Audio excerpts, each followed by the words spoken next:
A light is ready to shine throughout Glasgow and Scotland once again. Hopes and dreams sealed and shattered in a single breath. Be there when new European champions are crowned.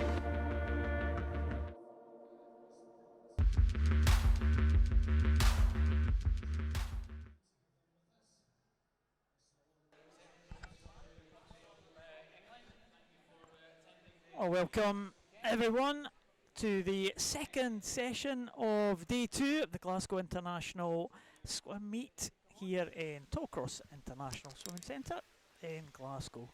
My name's Paul Noble. I'll be taking you through the action this afternoon, and alongside me I've got a new partner this afternoon, Derek McGowan, East Kilbride coach, and I've just been told Vice President of the West District. Yes, absolutely. Have been for about a year and a half now. I'll take over as President come this December. Oh, well, Mr. President to come. Yeah, President-elect. Yeah. And how have you found it so far, this couple of days, or day and a bit? Yeah, it's been good. It's a nice setup, nice to see the facility dressed, looking really good. Good setup for the swimmers, especially for some of those travelling from Denmark, from Ireland that might be here obviously for the European Championships later in the year. You'll be pleased to see a lot of internationalists coming to the West District. Yeah, it's good. It's good. It's good to get your name on the mark, there. Obviously the district have been part of supporting the meet as well, helping with a lot of the STOs, volunteers, and obviously it's massive for Glasgow as a club as well to do that. Yeah, absolutely. City of Glasgow swim pretty well this morning. We'll see more swimmers for them this afternoon. There's our main sponsors of this Glasgow International, KSD Group and Audi Glasgow, supported this event this weekend. And there is what we are expecting to see in session 5. So we saw some of these swims this morning, the 400 metres individual medley for men and women, 200 freestyle for men and women, 100 breaststroke, 200 butterfly and 50 backstroke. Of course, we saw the fastest heats for them this morning. We'll see the slower heats and some of the swimmers trying to force their way into some of those finals this evening. Yeah, well, that was actually the case yesterday. There was a number of swimmers breaking through those marks yesterday afternoon and nicking their way, especially those juniors. A lot of the juniors are swimming pretty fast and improving on their best times to make those finals. And then, of course, in addition to those slower heats, we have the 800 freestyle as well. A couple of heats of the 800 freestyle, I think. We have that to enjoy. We had the 1500 yesterday. We're kind of pretty much half the distance this time. 2 heats of the 800 freestyle. Fastest heat, of course, will be in the final session as well. Yeah, that's good. It'll be exciting to see it. Obviously, it cuts down that session time for this morning. Not running those 800s in the morning gives the swimmers a rest if they're only swimming for the afternoon. And there's their Twitter hashtag GISM18. So please send your tweets in. We'll try and give you a mention if we can, and give you display a tweet on the live feed. Always good to see your name in lights there. And Derek's all over Twitter, so there you go, yeah. Derek. That's your job for this afternoon. Try my best. There's our event partners as well on the screen. Of course, this event very well supported by a number of partners there. We have the City of Glasgow Swim Team, Glasgow Live, Scottish Swimming, SES West District, Glasgow Caledonian University, University of Glasgow, University of West of Scotland, and the University of Strathclyde. So very well supported by the companies and the universities here in the west of Scotland. Yeah, obviously I think that's something that Ian Wright started to do since he's come to Glasgow, is trying to increase the partnerships through the universities and increasing some of those senior swimmers like they've had in the performance centres around the country, instilling in Edinburgh and Aberdeen, and obviously trying to bring that to Glasgow now as well. Yeah, university certainly to the fore in Scottish swimming in terms of the very top performers, or a number of the very top performers. Got a number of the people who have aspirations to be one of those top performers in this afternoon. 400 metres individual medley for women. We have 2 heats for this afternoon's session, event 221, and there is the lineup for this first heat.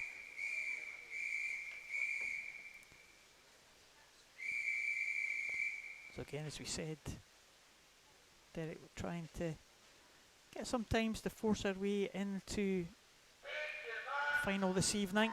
Swimmers in this heat, fastest of the entry times, 5:27.40. That's Levi Wilson in the centre lane for Carnegie. The full lineup here: Sarah Cowan from first, Alexandra Murray from Warrender, which goes in lane 2. Sarah Cowan right at the top of your screen there in lane 1. Ava Simpson from Dumfries in 3. Levi Wilson, the fastest entry time, in 4. Adele McDade in 5 from Heart of Midlothian. I've no one in 6. We have Nicola Lees from Swim West Lothian in 7. And right at the bottom there, Leah Hughes from Wren 96. So, good start from Nicola Lees on the butterfly. Of course, 400 metres individual medley. Everything could swap about as we go through this. Oh yeah, very, very tactical event. You've got to play to your strengths as much as you possibly can. Obviously you've seen Nicola here going out pretty strong on fly. Be interesting to see if those others come into the mix through backstroke and see where their strengths lie. Obviously one of those key legs on any medley events, that breaststroke leg, it can make you or break you certainly. But some people, if they don't have that great advantage on a breaststroke leg, they maybe need to get out there pretty quick on flying backstroke first. Well, we'll see what happens with Nicola Lees as she goes through this 400 metres individual medley. 9.90 is her split on that butterfly. She's got a good lead there over the rest of the field. Coming back into it now, maybe Adele McDade in lane number 5, just beginning to show here as they come up to the halfway mark in the backstroke. And Adele McDade from Hearts just pushing up now, so that the gap very much closing here. Yeah, absolutely. It's as I said, been very tactical. It's about coming off that fly leg and not necessarily taking it too easy on that first 50 of backstroke. You want to try and get your turnover going, and just get into the rhythm of the rest of the race. It's easy, especially at this age group level, to get yourself caught up on a medley and get kind of overwhelmed by the situation that's going on. But as we know, as coaches watching, we can feel pretty settled a lot of the time to know that there's changes that will happen within the race. Well, they come up to the halfway point there, and there's not much in it at all there, only 0.3 of a second. Nicola Lee still has the lead. You said, Derek, it could all happen on this breaststroke leg here, and very good swim there in lane number 4 so far. It's Levi Wilson, in fact, in lane number 4, being chased now by Ava Simpson and Alexandra Murray in lanes 2 and 3. So 4 swimmers now closing up now. It is all happening on the breaststroke. Yeah, especially at that top end of the pool. From Alexandra Murray and Ava Simpson, they're looking strong on breaststroke at the moment. So it'll be interesting to see how much momentum they can carry into that second 50 of breaststroke and see if they can close out and get close to Levi Wilson before that freestyle leg. And Nicola Lee still doing a pretty good job though, still in second place, 3:25.15, and Levi Wilson now with a lead of just over half a second, 0.7 of a second lead. But the two outside her going pretty well. That is Ava Simpson and Alexandra Murray, and also coming back as well is Leah Hughes in the lane right at the bottom here of our screen. And that's the Wren 96 swimmer, so she's coming back in contention. 5 swimmers could be in with a shout here. Yeah, and it'll be really interesting here to see coming into this turn who's going to make the most of coming off the wall on freestyle. If you can get that attack off the wall, transferring from that slowest stroke to the quickest stroke, you can make some gains to get that advantage. Well, it's absolutely together there as they go into that final turn now. Levi Wilson is the lead, but Ava Simpson has really come up strongly, and she has used the momentum off that turn there to take a slight lead. But Levi Wilson, when they got back into the stroke, just edging it now.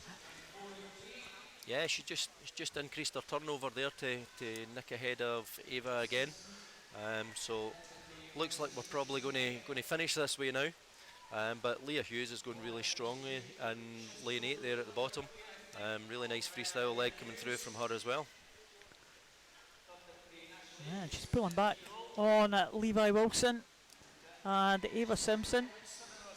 Carnegie swimmer just about got the lead here, but I think Leah Hughes is coming back pretty strongly here. I wonder if she'll spring a surprise from this outside lane here. Looks maybe too much of an ask now as they're coming in to the final half of this length, and it may be Ava Simpson that's going to try and challenge Levi Wilson here. 3 swimmers all coming in together now. It looks like Ava might just have the edge here as she comes into the final 5 now. Levi Wilson can't do anything about it, and it is going to be Ava Simpson will take it at 5:27.94. A good last 50 there. Yeah, really nice 50 there. Just seen that last surge with about 15 metres to go, taking less breaths for Ava Simpson, and nice to see her coming inside her entry time as well. That's obviously a main goal for a lot of those swimmers, being on the last weekend of qualification for those summer championship meets. Yeah, so Ava Simpson improved her time there. Levi Wilson just pipped there, and a good finish by Leah Hughes, getting under the 5:30 marks on improvement for her in her entry time, so that's good. So, second and final heat here. Just looking up the times from this morning, 5:18.75 is what the swimmers need here to be in the contention for the B final. And the swimmers in this particular heat, Anya Wilson from Dundee City Aquatic right at the top there. Shannon Riley from Bellsill Sharks in lane number 1. From Borough of Stockton, Millie Steele in lane 2. Abby Sinclair from Warrender in 3. Lauren Chalmers from Wren 96 in 4. Rachel Grant from North Ayrshire in 5. Elle McMillan from St Thomas in lane number 6. Maria Cabrelli from Dundee City Aquatic in 7. Alice Knight from First in lane number 8. And Megan Ruddy in lane number 9. So obviously on top of those B finals tonight as well, Paul, we've got the junior final. So hopefully some of these girls will be trying to push into that from this afternoon session, giving them the opportunity to swim with some of those high level seniors at the same time, but also to give them that opportunity to swim a 400 at the second time in a day that a lot of them aren't used to doing. It's a tough ask for 400 metres individual medley, qualify for that final and try and go faster in that final if they make it. They're all juniors in this one. The oldest 2 swimmers in this one are Anya Wilson from Dundee City Aquatic and Elle McMillan, also 16, both 16 years of age, from St Thomas in lane 0 and in lane number 6, but it's lane 5 going well now, and that's Rachel Grant from North Ayrshire, West District swimmer. Yeah, absolutely, and Rachel's been part of the Youth Development Squad programme last few years as well. Really strong backstroker, strong flyer as well, so it's no surprise to see her out having a good go at the front end of the swim. And we'll see what she can do in the second half of this medley. Millie Steele also going well there in lane number 2. That's a Borough of Stockton swimmer. Borough of Stockton had a couple of good swims this morning. A good presence in the morning's heats. Borough of Stockton, they've brought a team up here from north of England, and it looks like Millie Steele might just have the touch here at the halfway point. She does, only by 0.2 of a second. So what's Rachel Grant got to do now? Just hold on to this breaststroke. Yeah, she's got to try and keep it long, but keep enough stroke rate going at the same time. Obviously, on a 400 medley, it's a bit of a burner on the legs, especially when you get onto that breaststroke leg. But again, it's just about trying to hold that technique as best you possibly can. All the things that you work on in training, you've got to hold that and trust that the technique's going to pull you through. Well, she's doing pretty well so far. She's just staying ahead of Lauren Chalmers, who's coming back, trying to get back in contention for that first position. Now, Millie Steele might just be holding it as they come to the first turn on the breaststroke. Looks like she is, but not much in it between the two West District swimmers in the middle. And again, it'll be an interesting one to see where they get to by the end of the breaststroke leg, because I know both Lauren and Rachel, they've had a few battles in their time over 400s and 800 frees and so on. So we'll see how this pans out. But obviously we've got the girl from Borough of Stockton there, Millie Steele. So we don't know what her freestyle credentials are like. So it should be an interesting race again for the second heat of the afternoon.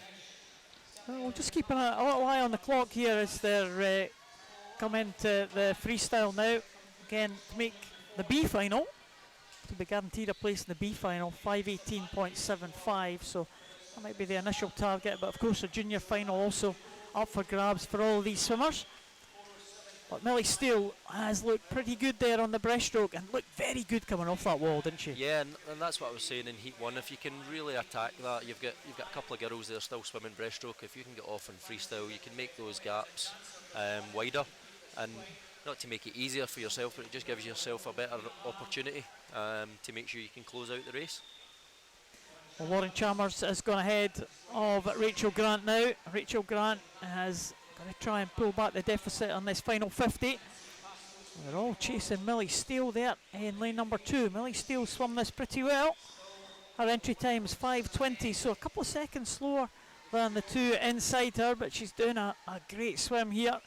And it looks like Lauren Chalmers will have timed it well to get ahead of her West District teammate Rachel Grant, but I'm not sure if she's going to catch Millie Steele here as they come into the final stages now.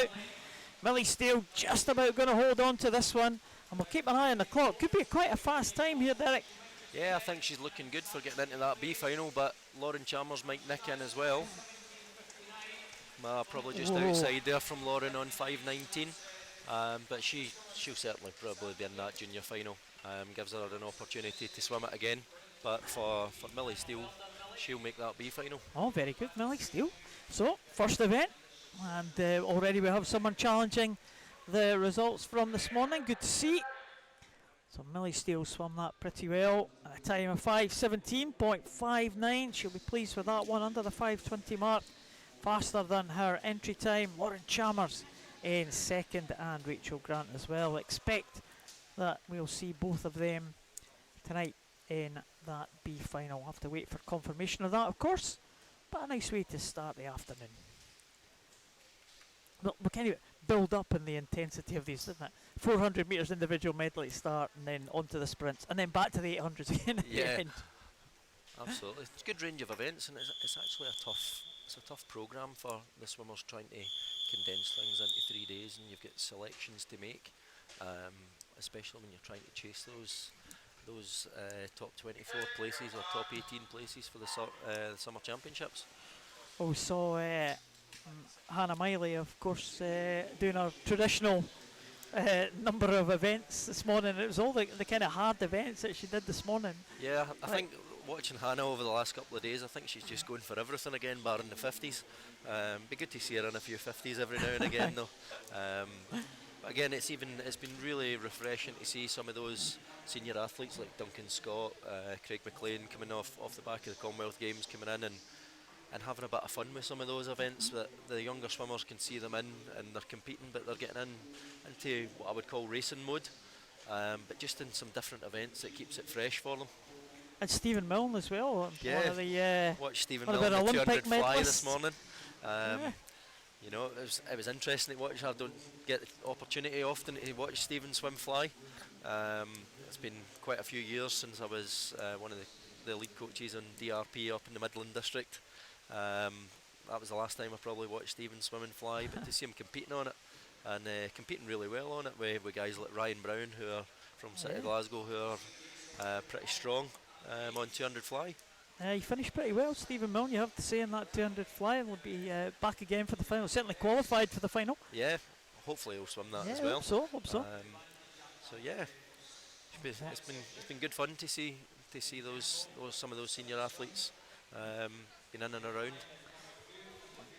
Well, we'll see them later on tonight, hopefully. At the moment, we've got the first heat of the men's 400 metres individual medley, and just the 3 swimmers in this one.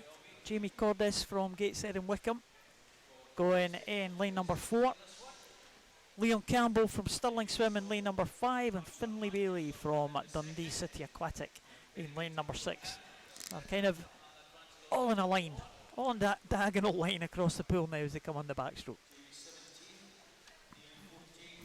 The youngster of the trio is Leon Campbell, 14-year-old from Stirling Swim.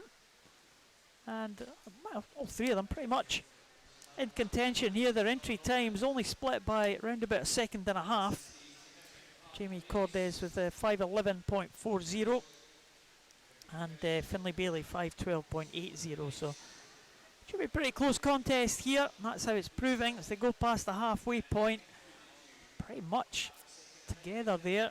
Just Leon Campbell with the touch there, although the scoreboard says it's about half a second. Didn't look like that to me.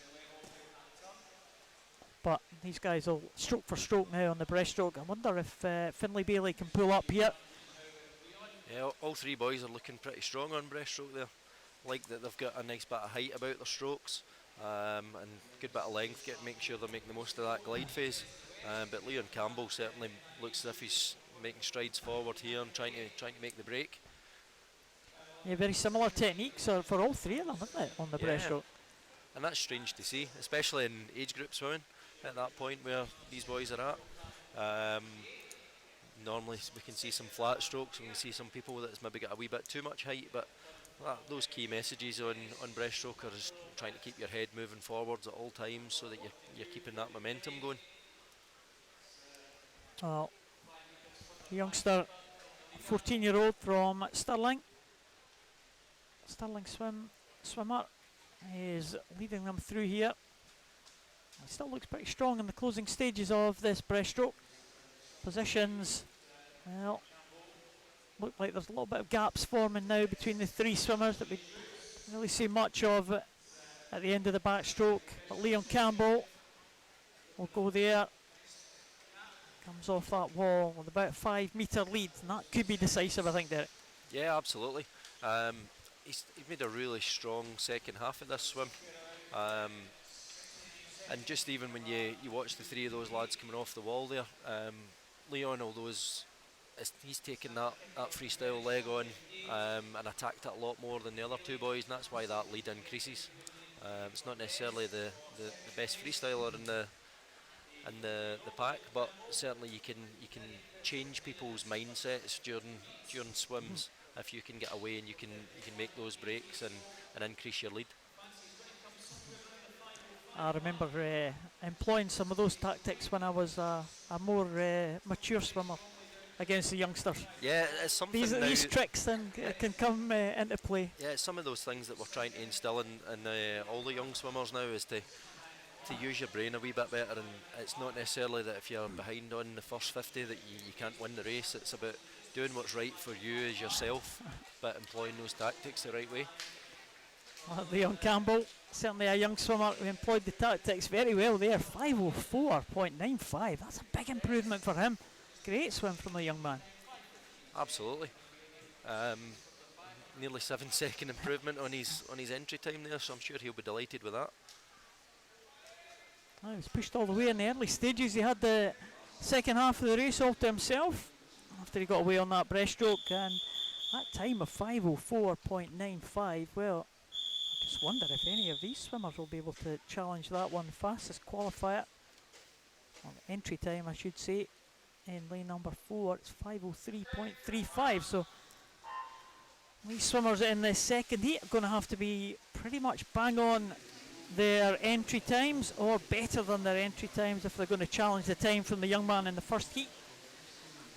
Full lineup for this one: Ethan Brown from St Thomas in lane 0, Matthew Garrity from Inverclyde in lane 1, Matthew Torrance, East Lothian in 2, Struan Kingdom from Ren 96 in 3.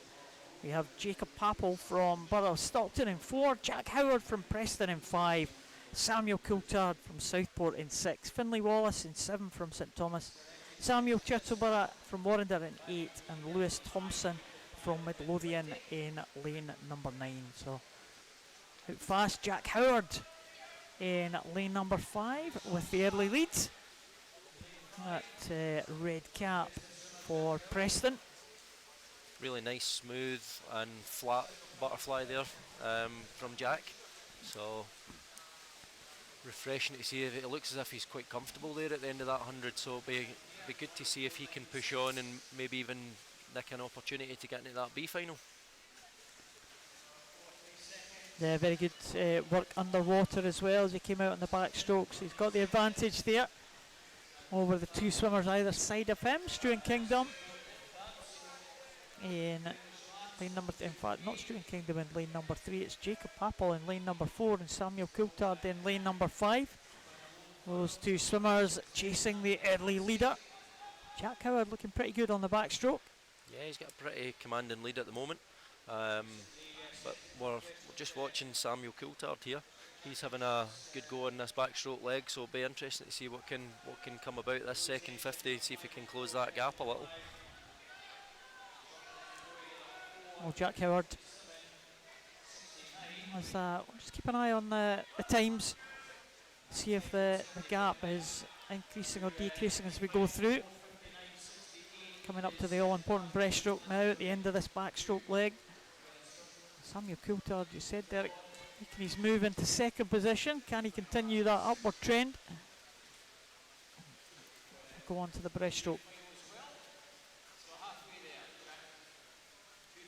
Okay, another decent turn there for Jack Howard, and he leads by a second and a half almost. Yeah, and actually if you're watching those back to breaststroke turns there, we've got 3 different versions going on across the pool. We've got the old traditional, just touch the wall, get yourself spun round pretty quickly. We've got the flip turn, but we've also got this new crossover turn that's really difficult for some of those youngsters to master, but it's good to see them having a go at it. Might not be as effective yet as it can be, but it's good to see them having an attempt at it and putting it into practice that they've obviously been trying and training. It's quite often you see these new techniques. Someone comes up with a new technique, some of the international swimmers or whatever, you know, a way to get some advantage, and it's all kind of these little bits of advantage that you need, don't it? They all add up. Yeah, absolutely.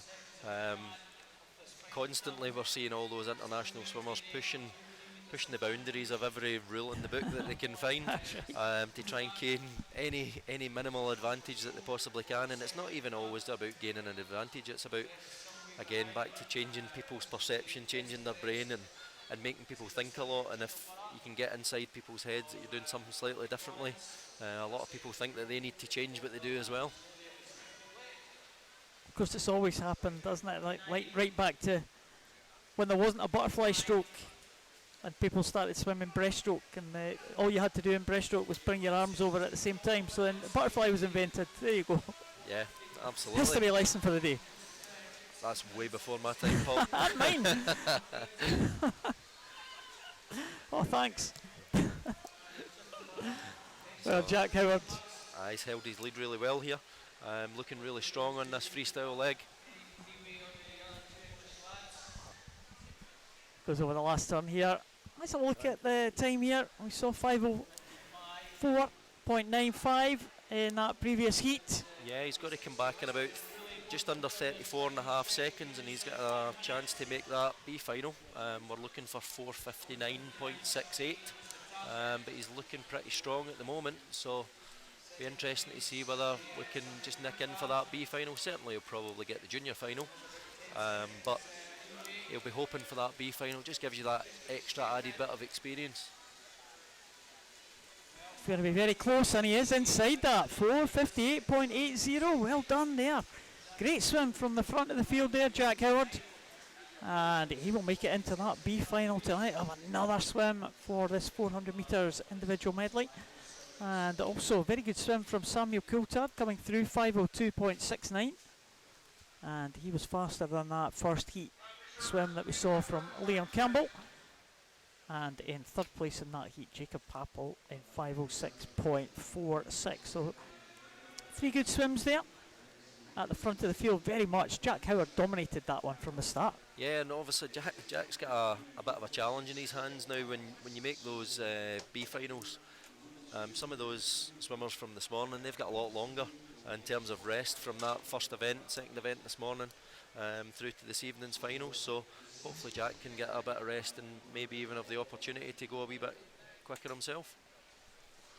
Well, we'll find out in that third session. Coming up at just after 5 o'clock tonight.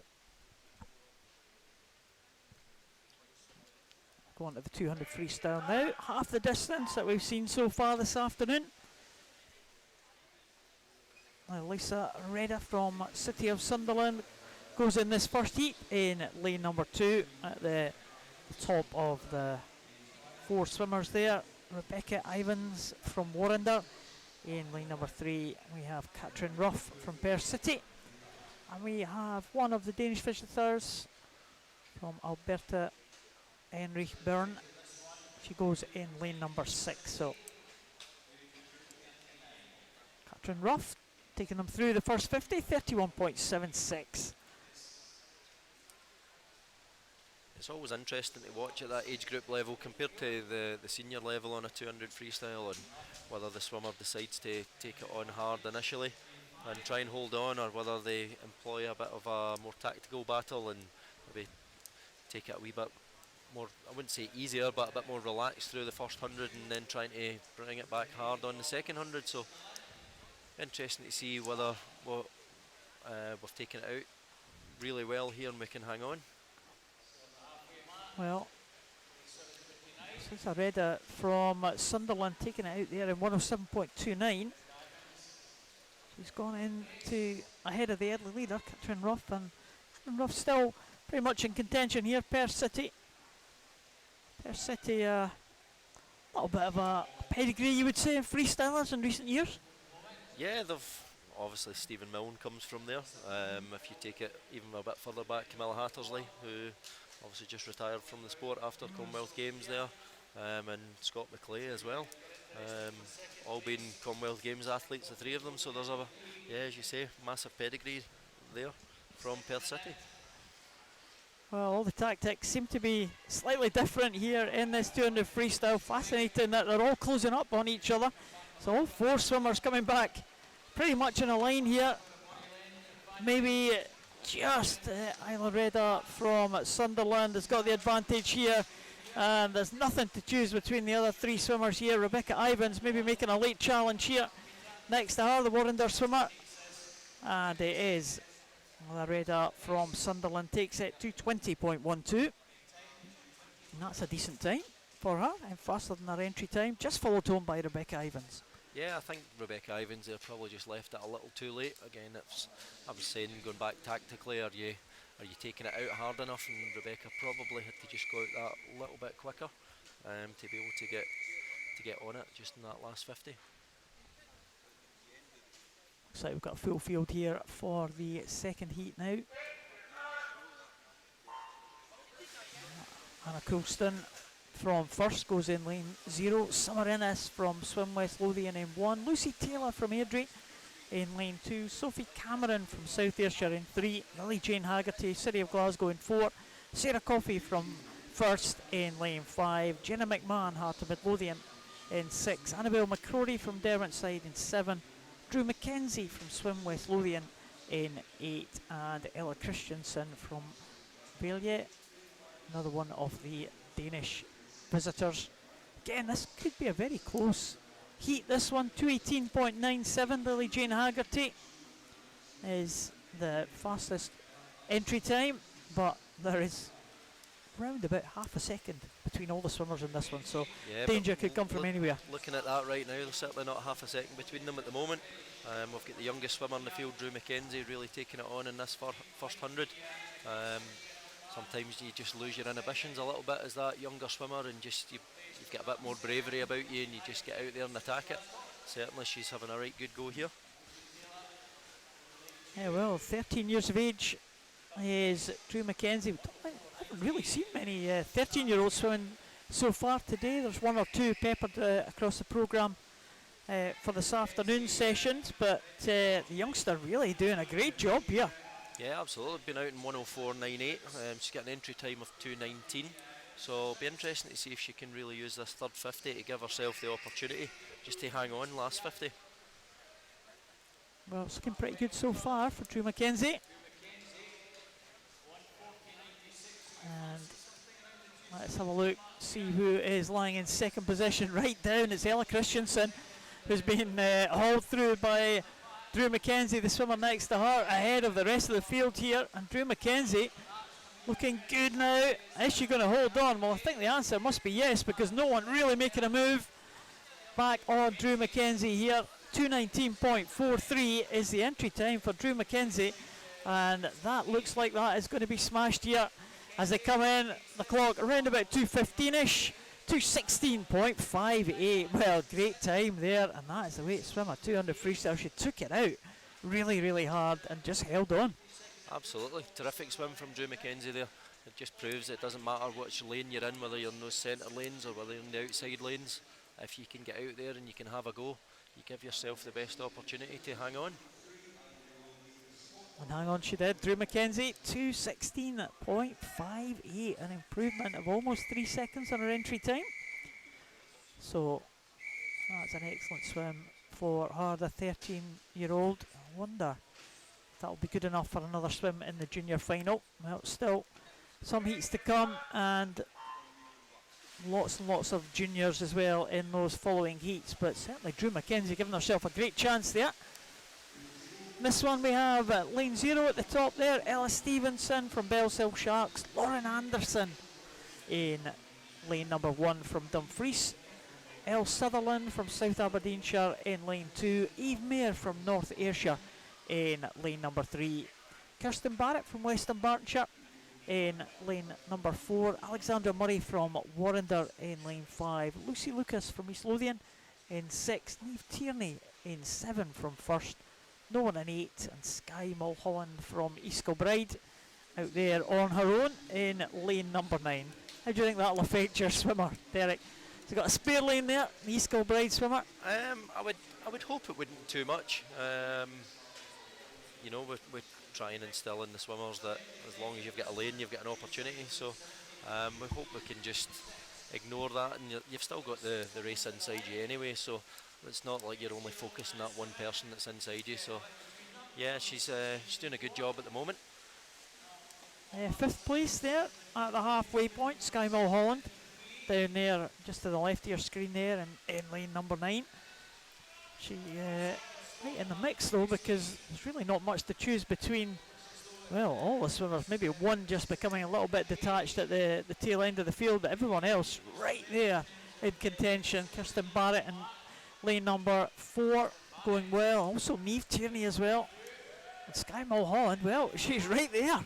Yeah, it's something that we try and work on, is we try to make sure we can work on those third 50s. She's certainly made a right good go in that, and actually that empty lane there might even be coming to her benefit at the moment.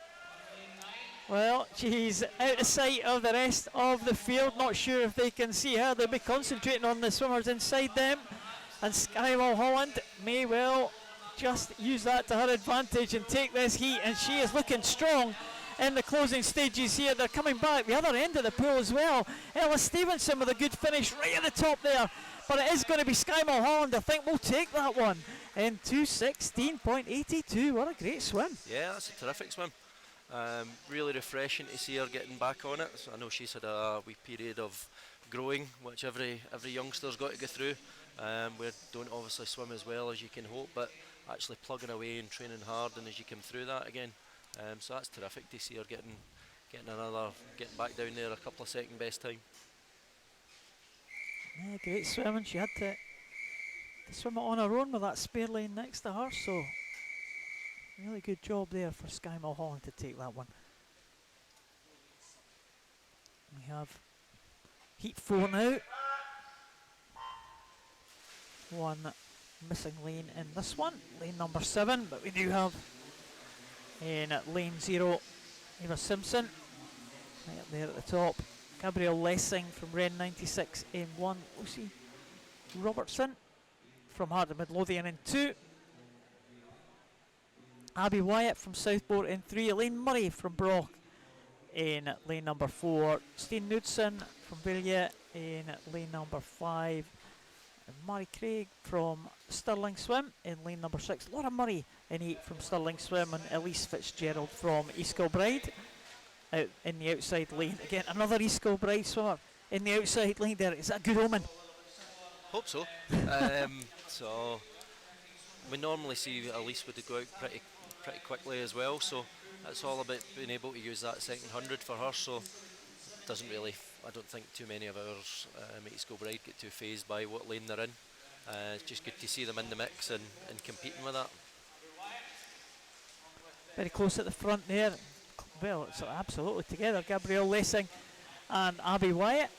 105.88. Both the swimmers going over in the same time. Elise Fitzgerald in there in lane number 9. In third position there. 3 swimmers all in a row. At least you can have a good look at them in this near lane to us. Yeah, absolutely. It's casting the coach casting his eye over the swimmers. You can. Did you arrange this? Not all these Kilbride swimmers in this near lane. So have a good look at them. We'll see what happens in the rest of the rest of the programme. Interestingly, at the moment, though, just watching this, is we're still sitting with Drew McKenzie as the quickest at the moment from a couple of heats ago. And certainly, even if you look at that 100 split that Drew had at 104.98, that's still the quickest 100 split we've had. So, be interesting to see going on to the final couple of heats if Drew remains as the quickest for the afternoon so far, or if any of these girls can just nick in front of Drew's time. Well, it's nearly a blanket finish here. The 2 swimmers who had a dead heat at the halfway point are very close. 5/100 separating them at the finish. Gabrielle Lessing takes it in 2:15.91, and that is just slightly faster than Drew McKenzie there. So 2 swimmers certainly have moved ahead of her, and also in third position as well was a very good swim from Elaine Murray there, 2:16.33. So very good second halves there of that one. A close contest between Gabrielle Lessing, and she just takes that one by 5/100ths of a second from Abby Wyatt.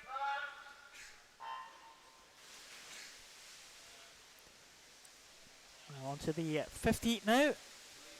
Emma Scully goes in lane number 0 from City of Glasgow.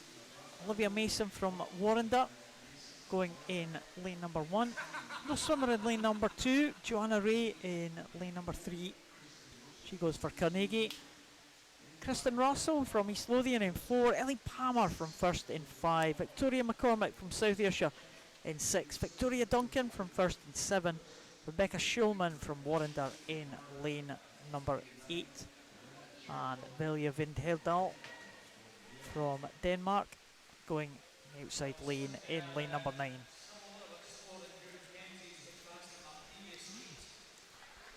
Well, Ellie Palmer going well, and Victoria Duncan, the 2 swimmers from the first squad, Falkirk Integrated Regional Swim Team. Look like they might be heading them, but it's very close between 5 swimmers here. Olivia Mason actually with a touch there at the halfway point, 106.46. Yeah, this is cracking up to be another really good heat. A good spread across the pool between 5 or 6 swimmers there. So it'll be who can really push on in this third 50 and try and make that break. Certainly at the moment it looks like Ellie Palmer's having a good go at this third 50. So we'll see if that turns out, if she can turn first at the 150 mark. Well, looks like it'd be Ellie Palmer, Victoria Duncan are the first 2 there. Very, very close between the 2 of them at that last turn there, and very good off the wall for Ellie Palmer. I take her just with that slight advantage there, right at the top there. Olivia Mason trying to get back in contention. Looks like she is going to have to settle for third if she can hang on to this position, but she's coming through very strongly, as I say that. Olivia Mason with a real burst at the end, but it does look like it is going to be Duncan actually will take it, 2:16.27. Well, as they came into the end there, I was writing off Olivia Mason, challenging for third. She got up for second and she almost took first place there. Great finish from Olivia Mason. Yeah, very close one between the first 4 there. Really strong last 50 from Victoria Duncan. I think she worked really hard in that third 50, but just using Ellie Palmer a wee bit there just to drag her through third 50 and then gain some momentum from there. times for these heats have been pretty consistent, right? About the 2:15, 2:16 winning the heats there. We come to the final one. Place in the B final. Has to be a little bit of a jump now. 2:12.33 for a place in the B final for these swimmers. Only one swimmer in the field's got an entry time inside that. That's Melody Jones, who goes in lane number 4 for the Borough of Stockton. Line up for this one: Megan Porteous in lane 0 from East Lothian. Another one of the 13-year-olds, Rebecca Braid from Carnegie in lane 1. Cecilia Anderson, one of the Danish swimmers, in lane number 2. Rhea Colbridge from Midlothian in 3. Melody Jones, the pre-race favourite, goes in lane number 4. Eleanor Gracie in 5 from University of Stirling. Kirsten Calder from first in lane 6. Abby Sinclair from Warrender in 7. Amy Malone in 8 from Stirling Swim. And in 9, Amy Richardson from Kelso. But 4 and 5 looking good at the halfway point. Eleanor Gracie going well in 5, but being headed by Melody Jones at that halfway point. Certainly just watching this final heat here to make that B final at 2:12.33. I think that'll be a tough ask off that 100 split, but certainly some people can come back with a really strong second 100, so it'll be an interesting one to see if we can get inside that B final time, but at the moment it looks as if it's going to be pretty safe.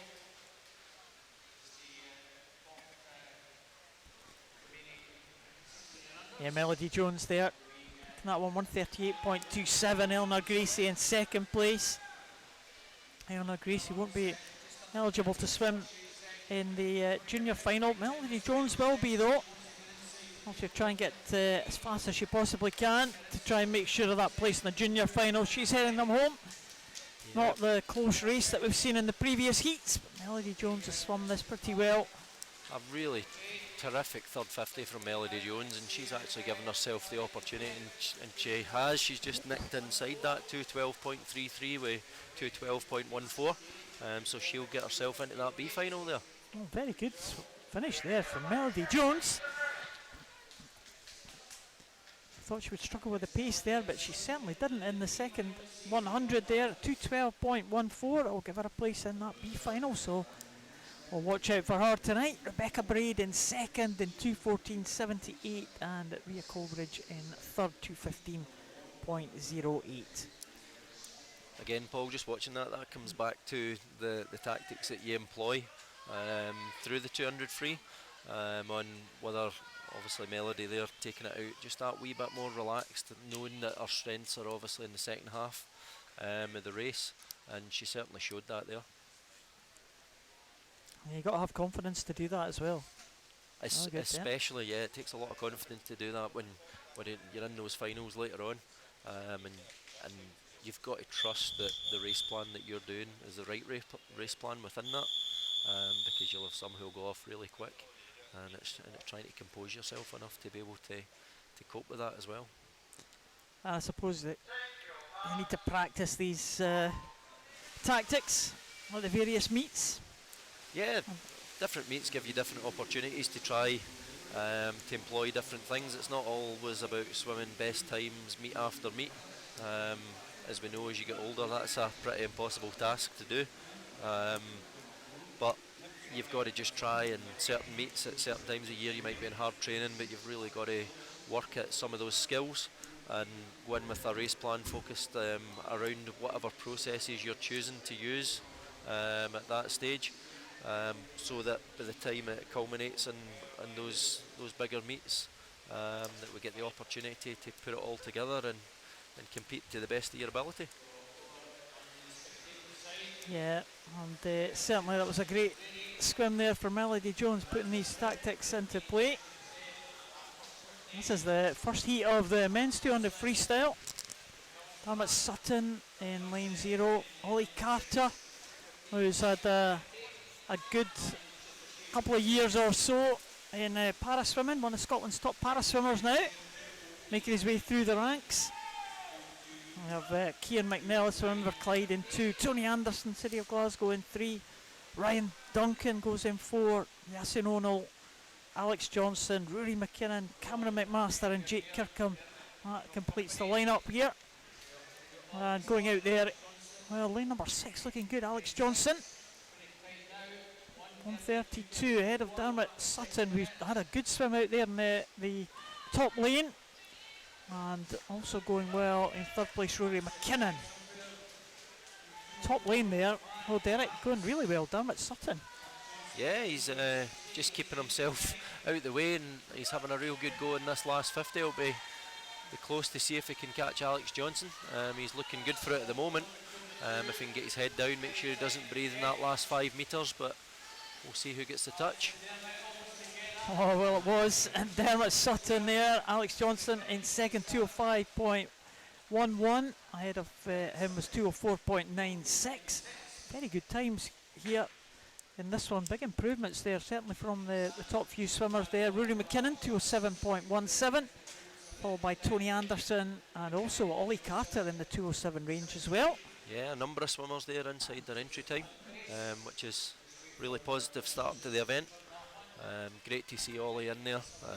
Obviously Ollie does a lot of his training with all those mainstream peers, and same even when it comes to youth development squad, youth squad with Scottish swimming and being a fully inclusive approach. It's terrific to see. Now Ollie Carter, that could well be a Scottish record for Ollie Carter, 207.75. So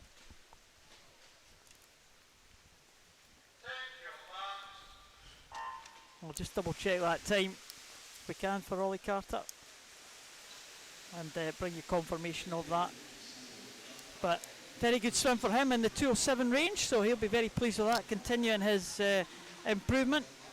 And it'll be the European Championship trials for the para swimmers next week in Sheffield, so I'm sure Ollie will be down there trying to make his first qualification for a major meet for the Great Britain team. Tough ask though. Oh yes, it's always going to be tough, but that would be a fantastic achievement to see if he can step up to that next level. He's done a great job in the Scottish setup, and he's been gaining some experience at international level over that last couple of years, so hopefully that's standing him in good stead to make that next step up. Well, he's got next week for the qualification trials down in Sheffield. We'll keep an eye on Ollie Carter when he goes down there. It's the second heat of this one. We have Jack Dalgetty going in lane 0, Cameron Leckie, Miles Lapsley, Rory Young, Ronan Anderson, Fraser Kelly, Lewis Hammond, John Houston, Josh Broadfoot and Rhys Handley. That is the lineup for this heat. And really positive start from Ronan Anderson through that first 100 in 58.9, so we'll be seeing if he can have a go towards that 2-minute mark. Entry time of 206.3, so we'll see where he's at. He's 130.22 at the 150, so he probably won't break 2 minutes, but certainly on track for again another massive best time based on entry time, of course. Yeah, another real positive swim there. Again, we've seen a few swimmers just take the initiative in the early stages there, and it looks like Ronan Anderson is going to take this one comfortably. Coming back into contention as well, Miles Lapsley possibly, but it is going to be Anderson. Will take it in 2 minutes .98. He wasn't far away from that 2 minute mark. Must have been a very good last 50, pulling back just about on that 2 minute pace there. Miles Lapsley it was in second, and in third place was John Houston. So 203.90, 204.74, but no doubt about the winner there, Ronan Anderson. Great swim. Yeah, and it's obviously a great job that John Shanahan's done in the last few weeks since he started over at Limerick. Obviously done with the coaching team beforehand as well, but I know John's over there just taking over at Performance Centre at Limerick, so it'll be interesting to see how some of the rest of the Limerick swimmers can get on through the meet. Well, we've certainly got a big presence here. Certainly in this morning's heats we had one of the heats where there was 3 or 4 Limerick swimmers all together, so yeah, obviously big Scottish influence over in Ireland now. Yeah, the coaches going over there. Obviously we've got Ben Higson in Dublin leading the Performance Centre there, and we've got John Shanahan leading the Performance Centre in Limerick, so and Swim Ireland have been doing a really good job in the last year, 18 months or so. Really good to see these guys getting an opportunity to go and make changes over there. Well, I'm sure we've got more Limerick swimmers and Irish swimmers to come this afternoon. Certainly tonight you'll see a few in. And this one though, heat number 3, we have Bryce Proctor in 0, Mark Innes in 1, James Riley in 2, James Marshall in lane number 3, Michael Flynn in 4, Callum Atkinson in 5, Lewis McKean in 6, Adam Young in 7, Evan Clark in 8, and Louis Lawler in lane number 9. Well, under the 1 minute mark, Callum Atkinson, Newcastle swimmer, giving himself a chance here. Yeah, it'll be interesting to see if he can come back as strongly as Ronan Anderson did in the previous heat. Certainly at the moment he's looking really strong. Got a real good leg kick on that at the back end of his stroke, so be interesting to see how close he can get to that 2 minute mark as well. Because obviously, as you see, the spread we've got here is 2:05.0 to 2:06.2 within the pool. So certainly a lot of these guys are taking some great opportunities to swim at this facility and try and swim some fast times. Well, Callum Atkinson, she is probably dropping off that 2 minute pace now. Just going to hang on, I think, between the two swimmers chasing him there. A really strong finish from James Marshall coming through there. I think that's maybe a missing time there for James Marshall. I'm pretty certain he got the touch for second there. In 2:04 point maybe. So we'll check that. James Marshall putting the pressure on Callum Atkinson at the end, as was James Riley as well. Two Jameses in lanes 2 and 3, coming through really strongly at the end there, but Atkinson just about holding on to that one, 2:03.46. So I'm just waiting for confirmation of that result now. And yeah, James Marshall, you're right, Derek, there, 2:04.18, just sneaking into second position there. Callum Atkinson wins that by around about half a second. So we're looking at the times for the B finals again, 1:58.21. Yeah, it's a tough ask. It is. Got to be under that 2 minute mark. So we move on to the next heat. So heat number 4 sees Ryan Robertson in lane number 0, Sean Craigmile in 1, Fraser Collier in 2, Dylan Fairclough in 3, Bradley Astles in lane 4, Cameron Belsland in 5, Craig Yardley in 6, no swimmer, sorry, we have Graham Baird in 7, no swimmer in 8, and we have Ben Ferguson in lane number 9. So full field with the exception of lane number 8. The swimmers again, entry times over the 2 minute mark. It'd be great if we could see somebody just challenge that 2 minute mark. Yeah, I think the tactic for some of these lads this afternoon is more about getting the attack out there and taking it on. If you're going to go, and I don't see any of them underneath the 2 minute barrier here in the entry times for this afternoon, but if you're going to have a go at that 2 minute barrier, you've got to get yourself out there in under 60 seconds. But Dylan Fairclough out in 57.57, certainly he's given himself an opportunity, but you've got to be really strong at that back end. Yeah, well, a really, really positive start there, 57.57. Can he hold on to that pace now? He's going to be feeling it now as he goes into the second half of this one. He's been chased now by Bradley Astles, 1 line down from him. It looks like the lead is diminishing there with every stroke, and Dylan Fairclough still with it though, ahead of Bradley Astles, and also Graham Baird coming through really strongly as well. And Graham Baird came off the turn pretty well here. Yeah, Graham Baird did a terrific third 50 there, and he's kept that momentum going through the turn, and he's really kicking on. We've got Craig Yardley chasing him as well. So looks like Bradley Astles might be out of it now, but it's Graham Baird that's coming through to take that. Yeah, well done Graham there, 2:01.96, a very, very good time there. Bradley Astles in second position, Craig Yardley in third, and the Edley leader Dylan Fairclough, well, he hold on to fourth position in that time of 2:04.88, but Graham Baird swam it well, paced it really well, 2:01.96. Yeah, it's quite interesting to watch because obviously within this summer meets qualifying window, probably a lot of these entry times that we're seeing this afternoon have probably been set within that last 10 weeks or so. So to see some of those swimmers taking more big chunks off at the 2.5, 3 seconds or even more than that, obviously there's been some good work and good training phases been done. Yeah, some very good performances so far this afternoon. 2 more heats to come in this 200. There's a little bit of a delay here at Tollcross, something not quite right. As the swimmers, it's just about taking your time to relax and making sure you stay warm, so that when the referee asks you to be ready to go, you've got to be able to just compose yourself and get going.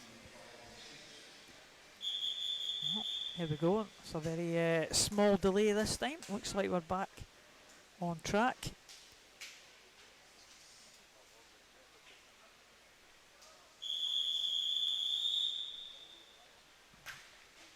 So full field in this one for the 5 heats. Angus Rutherford at the top from Hart to Midlothian. Oscar Smiley from South Ayrshire in 1. Cameron Kavanagh, East Kilbride in 2. Liam Eccleston in 3 from Dumfries. Carol Smith off to a good start from Preston in lane number 4. Dylan Somerville, he goes in lane number 5 for East Kilbride. Jack Munsey from Perth City in 6. Jonathan Christie from Rutherglen in 7. Ian Lovey from Brock in lane number 8. And Lewis Birrell from Warrinder in lane number 9. And looks like it's East Kilbride, the early leaders. Dylan Somerville off to a good start. Yeah, Dylan's likes to think of himself as an all-out sprinter, so it'd be interesting to see if he can hang on to this. Dylan's at Strathallan School, coached by Elaine Johnston, but obviously swims out of East Kilbride at the moment, and he's having a good go at this at the moment, giving himself an opportunity. Well, 59.44 is 8 100s ahead of Cameron Kavanagh in second position. Carol Smith in third position. Yeah, Cameron looks as if he's having a good go at this third 50, trying to make the break. Certainly he's caught Liam Eccleston on the hop a little bit there, because they looked pretty much side by side at the 100 metre mark, so he's having a real good go here. 130.75, giving himself an opportunity to break that 2:02 mark. Well, we'll keep an eye on his time as he comes down in this last half length here. Cameron Kavanagh really stretching to the front here in that as they went into the second half of this race. Coming back very strongly though is Carol Smith in lane number 4. Looks like it's between these two now. So it's Cameron Kavanagh and Carol Smith coming into the finish together. Could be Carol Smith maybe. It is Carol Smith, 2:01.96, just ahead of Cameron Kavanagh by only 0.2 of a second between them, less than 0.2 of a second between the two leaders there. Jack Munsey in second and Dylan Somerville in third position. 2:01.96, exactly the same time as the previous heat. Oh, we've actually did disqualification there for Carol Smith, so that looks like Cameron Kavanagh will take that heat, but also I don't know what the disqualification was for, but just interestingly watching that finish there, even between Carol Smith and Cameron Kavanagh, was that Cameron finished on a little bit of a glide and Carol really nailed the finish and just gets the touch there. So obviously unfortunate disqualification for Carol Smith, but I would imagine on a freestyle event it's probably for a false start. Can't really see it being for anything else. No, I can't think of that. Certainly didn't swim out of his lane or anything like that. So that's about it. False start must have been. Sixth and final heat. We have Cal Barrett from Western Barton in lane 0. Ewan Leslie from Edinburgh Uni in lane 1. Elliot Miller from First going in lane number 2. In fact, we don't have anyone in lane 1, so we have Elliot Miller in lane 2. George Cowan in 3 from Dundee City Aquatic. Cameron Allison from Dumfries in 4, Scott Milburn from first in lane 5, Aaron Stowe from Finns in lane 6, Angus Nicholl, City of Glasgow in 7, Matthew Sylvester from Wigan Best in 8, and Connor Logan from City of Glasgow in lane number 9. Well, can anyone dip under the 2-minute mark? 158.21 for the B final. It's going to be tight for these It's swimmers. going to be a very tough ask. Obviously, some of these swimmers might be making it into that junior final. Obviously, when you get all the times through we can only go on what the A and B final times are at the moment, because some of those juniors will be in either A final or B final or both. So then the junior finalists get created with the fastest 10 juniors after that. So we can only go on what we've got in terms of B final qualifying times at the moment, but certainly 158.2 is a tough ask. Aaron Stowe's having a really good go at it here, but it'll be still pretty tough to get down to 158 low there. Well, let's see how Aaron Stowe can go here. Front swimmer 128.74. It's going to have to be a pretty swift last 50 here, but 128.74 ahead of Matthew Sylvester, 129 point. But Aaron Stowe now, just really strong legs here at the closing stages of this 200 freestyle. Just about holding on to that body length advantage that he has over Matthew Sylvester here as they come into the last 5 now. It's just going to be over the 2-minute mark, I think. And he's just 2 minutes, 0.74 for Aaron Stowe. Matthew Sylvester in second, 202.30. And it is Cameron Allison in third place. So, Aaron Stowe, 2 minutes, 0.74, faster than his entry time. Yeah. Couldn't ask much more. You know, we keep looking at these B final times and hoping that some of these afternoon swimmers can nick their way into those B finals or junior finals, but actually a lot of these swimmers are looking at those entry times and hoping to improve on them, and Aaron doing that there certainly give him a boost as well. Absolutely, it's all about improving your times, seeing that improvement coming through. It's always a good feeling. You see your best, do your best time at the big meets, especially in the long course meets as well, when you don't swim as many long course meets possibly over the course of a year. So it's a good opportunity to get in to the 50-metre pool and swim your times here. Yeah, absolutely, and that's interesting as you say that as well, Paul, is that some of these entry times might be based on short course conversions, so it could actually be long course best times, and we don't recognise that necessarily at the time. So yeah, it's good to see that we're making gains. All 6 heats of the women's 100 breaststroke. For us now, Elspeth Roper from Gala Shields in lane number 3. Next to her Gala Shields teammate Laura Frizzell. Swim West Lothian Summer Innes in lane 5, and Katy Simpson from Mulgai and Bearsden in lane number 6. Continue to come down the distance, 2 lengths of the pool this time. Yeah, obviously changing that stroke down to breaststroke as well, but getting into some of those shorter, faster events before that longer 800 later on. Really positive first 50 here from Katy Simpson from Mulgai and Bearsden. As I said earlier, during those medley swims, it's about trying to keep that head moving forwards. That's something that Katy did really well there. You've seen that on the side shot. There it's just coming into view now. You want to see that head constantly trying to travel forwards. And head very, very steady there for the leader there, Katy Simpson. Coming back, a real kind of club battle for the 2 Gala Shields swimmers there, Laura Frizzell, Elspeth Roper. And they're coming back now on Katy Simpson. Just wonder if Katy Simpson's going to be able to hold on here, because the 2 Gala Shields swimmers may well just take it at the end. It's very close at the finish, and it is. Elspeth Roper will take it in 1:24.33, 4/100ths of a second ahead of Katy Simpson, and Laura Frizzell only 0.2 of a second further behind there. What a great finish from the 2 Gala Shields swimmers. Yeah, terrific start to this event.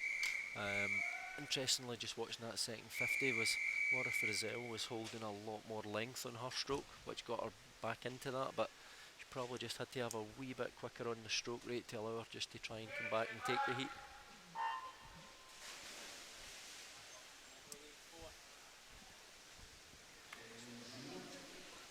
So swimmers now on their way for the second heat, and full field with the exception of lane number 4, Eve Mayer from North Ayrshire, Amber Stevenson from South Ayrshire, Abigail File from Dumfries, Natalie Riley from Swim West Lothian.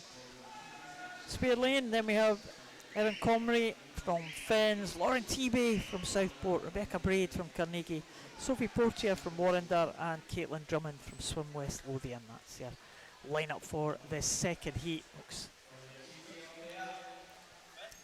Abigail File is the one who taking the advantage there, right up there in lane number 2. Dumfries swimmer, and still pretty close though between how many? 4 swimmers here as they're coming up to the final stages of this one. Carnegie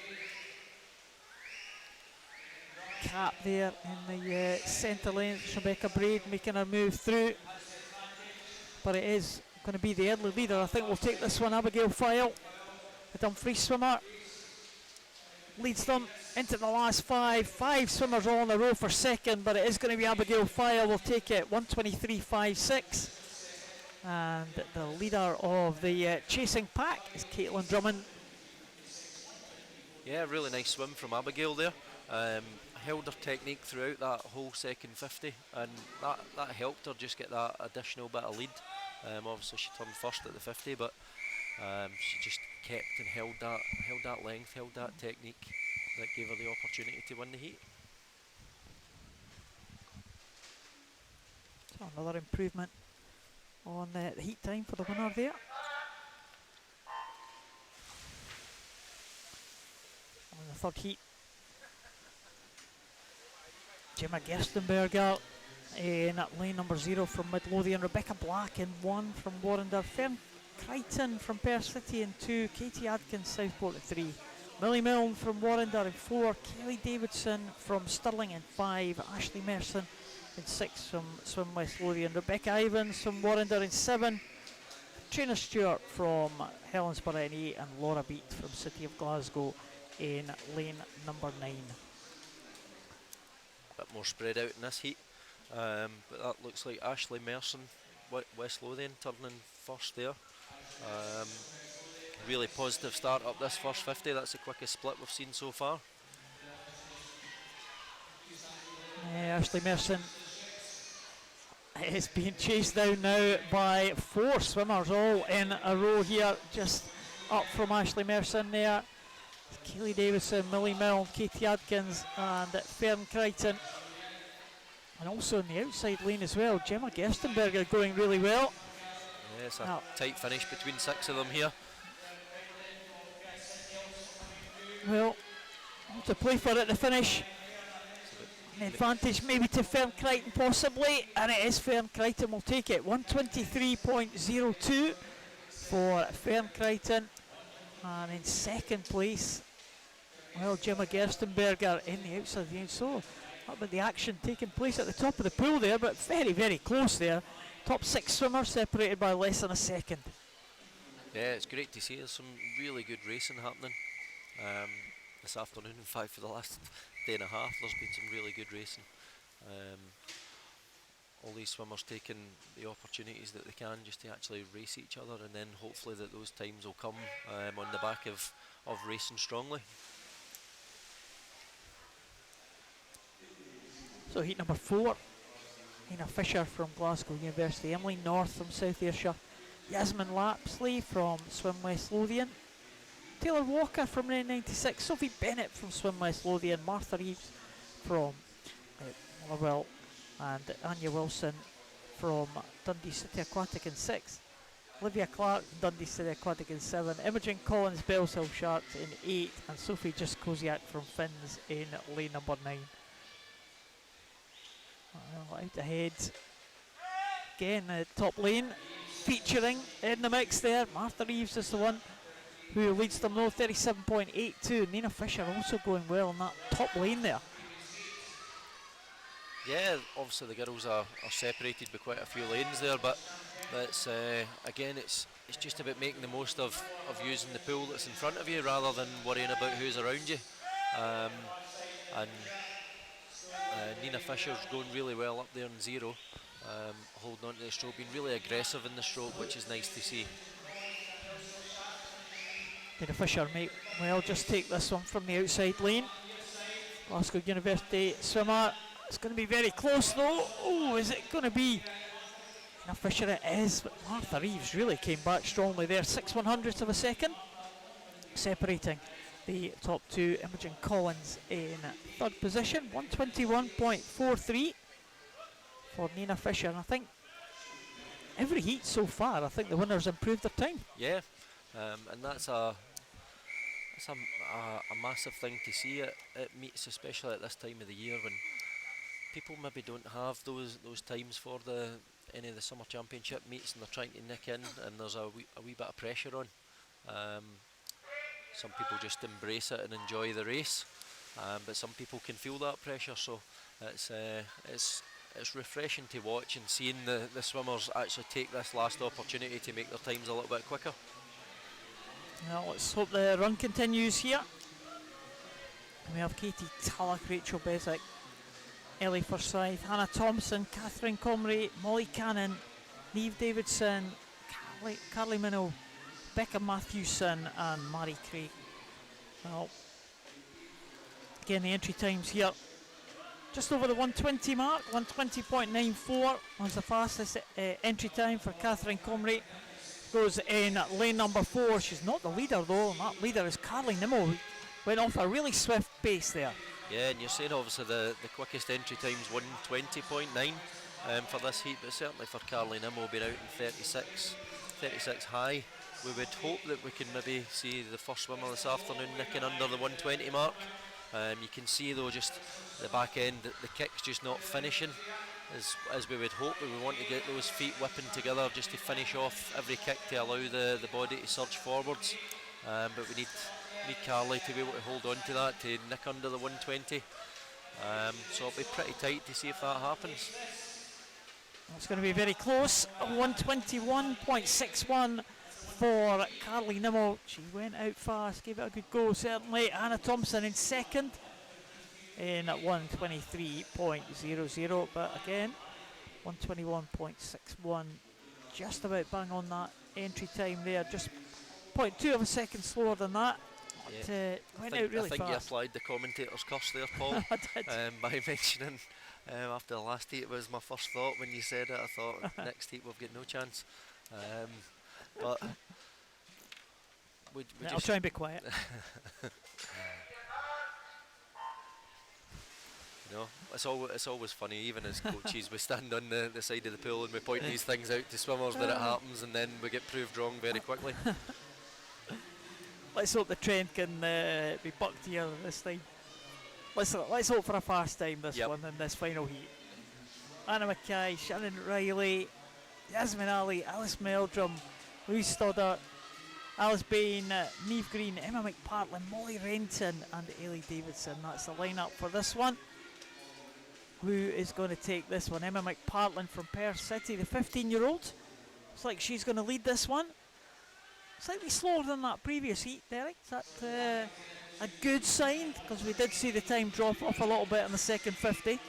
Yeah, well, it depends again. It's back to you might not necessarily be out as quick, but you might be able to just hold on to that technique. That's what I was talking about the previous heat, watching Carly Nimmo, was the technique just broke down a little on the second 50. So it'll be interesting to see within this. But you see the two, well, in fact there's about 4 girls here going for this one here. But you see a couple of these girls just trying to increase that stroke rate this second 50.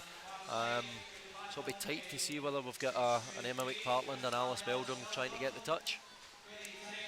And the touch does go to Alice Meldrum, 119.79. Well, we did get under the 120 mark. That's just 9/100 short of her entry time.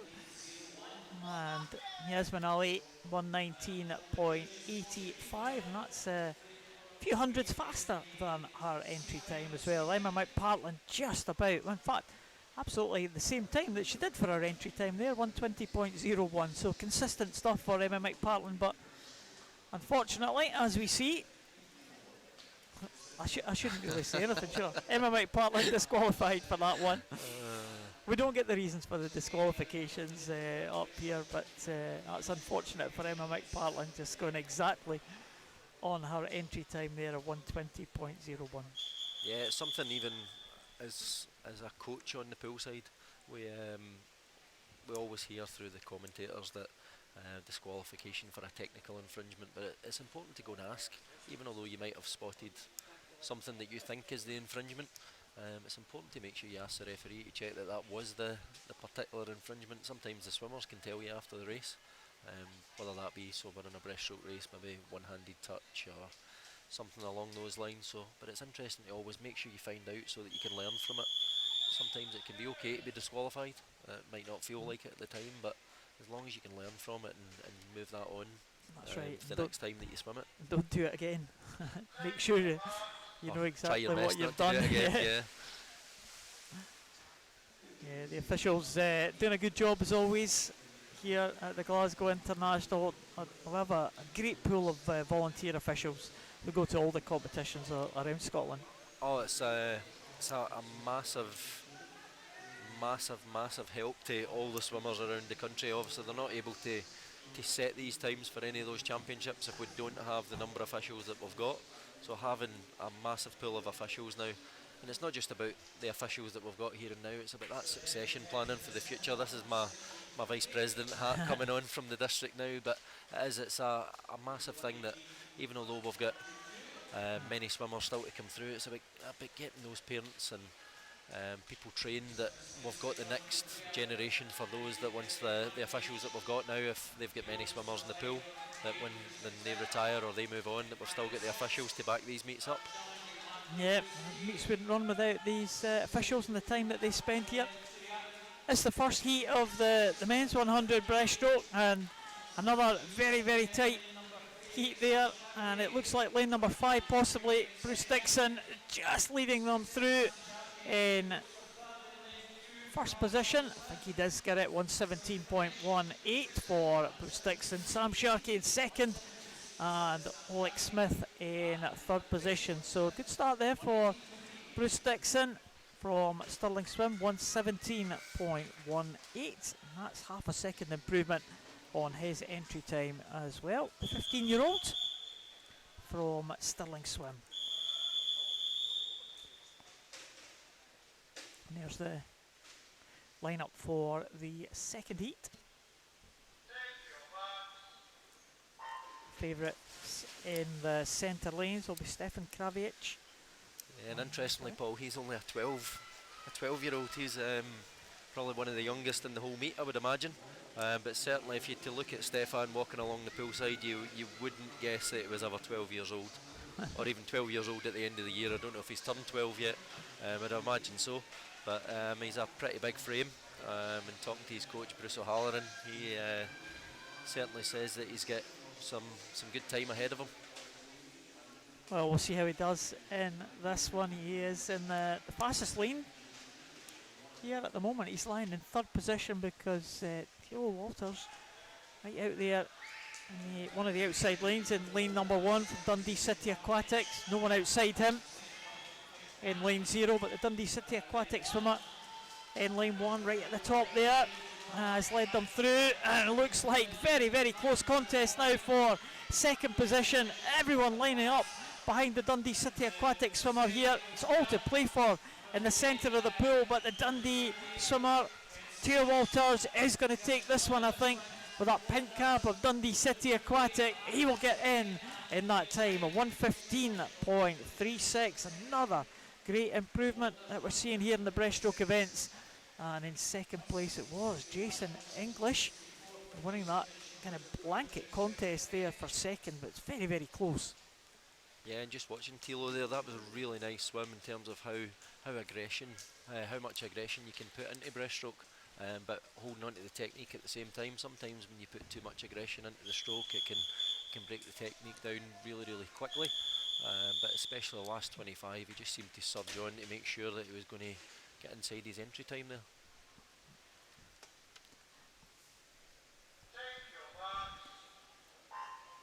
So the third of the 5 heats now. Sam Bissett, Owen McBurney, Matthew Shimmin, Liam Murphy, Leon Campbell, Lewis Condy, Bradley McGurk, Patrick Shimmin, Elliot Sinclair and Ross Kerr. See Liam Campbell back there again. Yeah, he's not had a lot of time between his swims, but that's what the swimmers train for as well, is being able to get out of one swim, get the right processes in terms of getting in the swim down pool quickly, getting refreshed, maybe a quick bite to eat something just to get the energy going again, and then get back in the pool for your next race. It's Bradley McGurk that's got the lead there at the halfway point. And looks like he's going to hold on to that one. Bradley McGurk, Patrick Shimmin, one of the two Shimmins here from Newcastle. I'd hazard a guess that they'll be related, but got previous convictions for those assumptions that I've done before. So it looks like Bradley McGurk is going to take this one.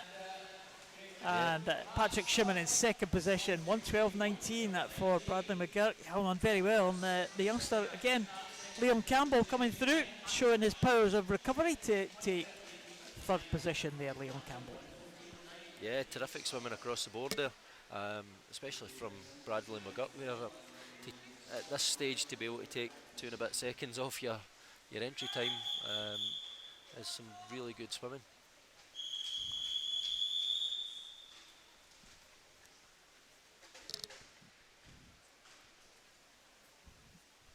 Just a line up there for heat number 4.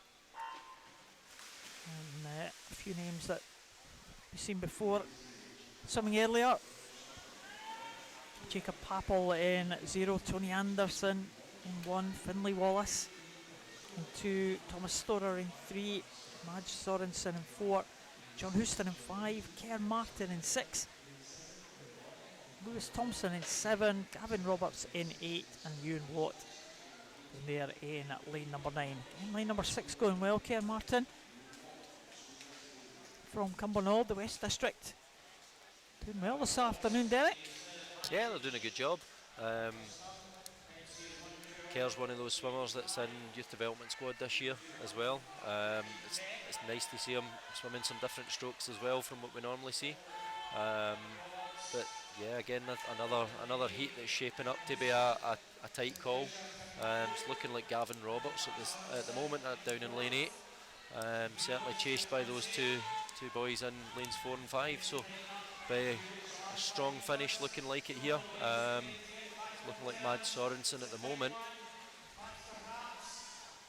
It was Madge Sorensen taking it, 1:12.04, 7 100s ahead of John Houston. And Gavin Roberts, well, just couldn't hold off the challenge from the leading two there, 1:12.37 for Gavin Roberts. Sorensen taking that one, 1:12.04. A slight improvement for him. He's come to the final heat. There is the lineup: Sam Glenn, Jack Howard, Theo Tyndall, Ethan Horn, James Marshall, Conor Massey, Ewan Gumbrough, Ali Carr, Callum Barnes, Margus Kringellis. Well, again, we saw Jack Howard from Preston earlier have a very good swim. He's up there in lane number 1.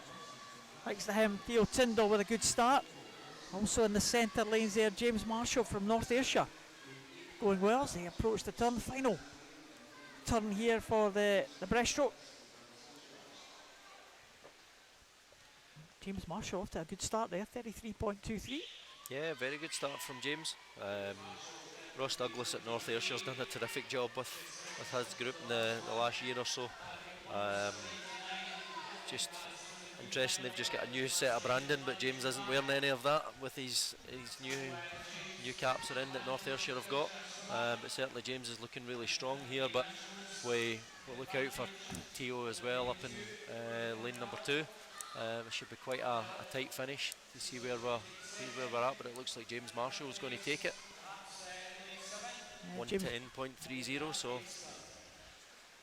that might get James Marshall into the junior final. Just basing that on knowing one of my swimmers went this morning, and we were looking at him, and he's certainly going to be coming back for the junior final. So although we don't have those accurate times for it, I think that's going to be good enough for the junior final for James Marshall as well. Yeah, certainly for the B final, 107.89, so it doesn't challenge that B final place, but we may well see him again in that junior final. Theo Tyndall also a good time there, 110.98 for him. And again, Paul, back to I didn't mention it in terms of the commentator's curse, but I've been marking it on my page. Those first 4 heats all improved in their entry time, and I thought about it when I looked at it, and I thought as soon as that, I thought that one of the heats getting no chance of improving in their entry time. I just shouldn't think of these things till the event's done. It was just the very thought of it. Exactly. Caused it, that's what it was. So we up the distance again, 200 metres butterfly now, starting with the women. And of course some heats in the men as well before we move to the 50 metre event and finish off with the 800s as well. Always a tough event, the 200 fly. As we were talking about earlier, we watched Stephen Milne going the 200 fly. It doesn't matter who you are though, you can always take on a 200 fly in terms of trying to improve your mind, in terms of some of those, taking on what I would call the harder events on the programme. There's always sometimes a bit more space within the meets to get into some of the 200 flies, 400 IMs. Certainly if you're doing the double this afternoon or this morning doing 400 IM and 200 fly, then there's a bit of toughness about you somewhere. But it's good to see as many of these age groupers getting in, doing some of what I would class in that harder events programme, because it sets them up for the future. It sets them up to be able to cope with pretty much anything that you can throw at them. And if you can work pretty hard for a 200 fly or a 400 IM or an 800 freestyle, then you're setting yourself up to even come down those distances in the future and become good in the shorter events. Well, we've certainly seen the likes of Hannah Miley do it time and time again. We saw the likes of Katy Shanahan this morning, the youngster from City of Glasgow, swim a 3 kind of distance events in very short succession this morning. Yeah, and that's something that you see Katy do on a regular basis. She's got a real good grounding on all 4 strokes. Very nice to watch in all 4 strokes as well. So it doesn't really phase her either.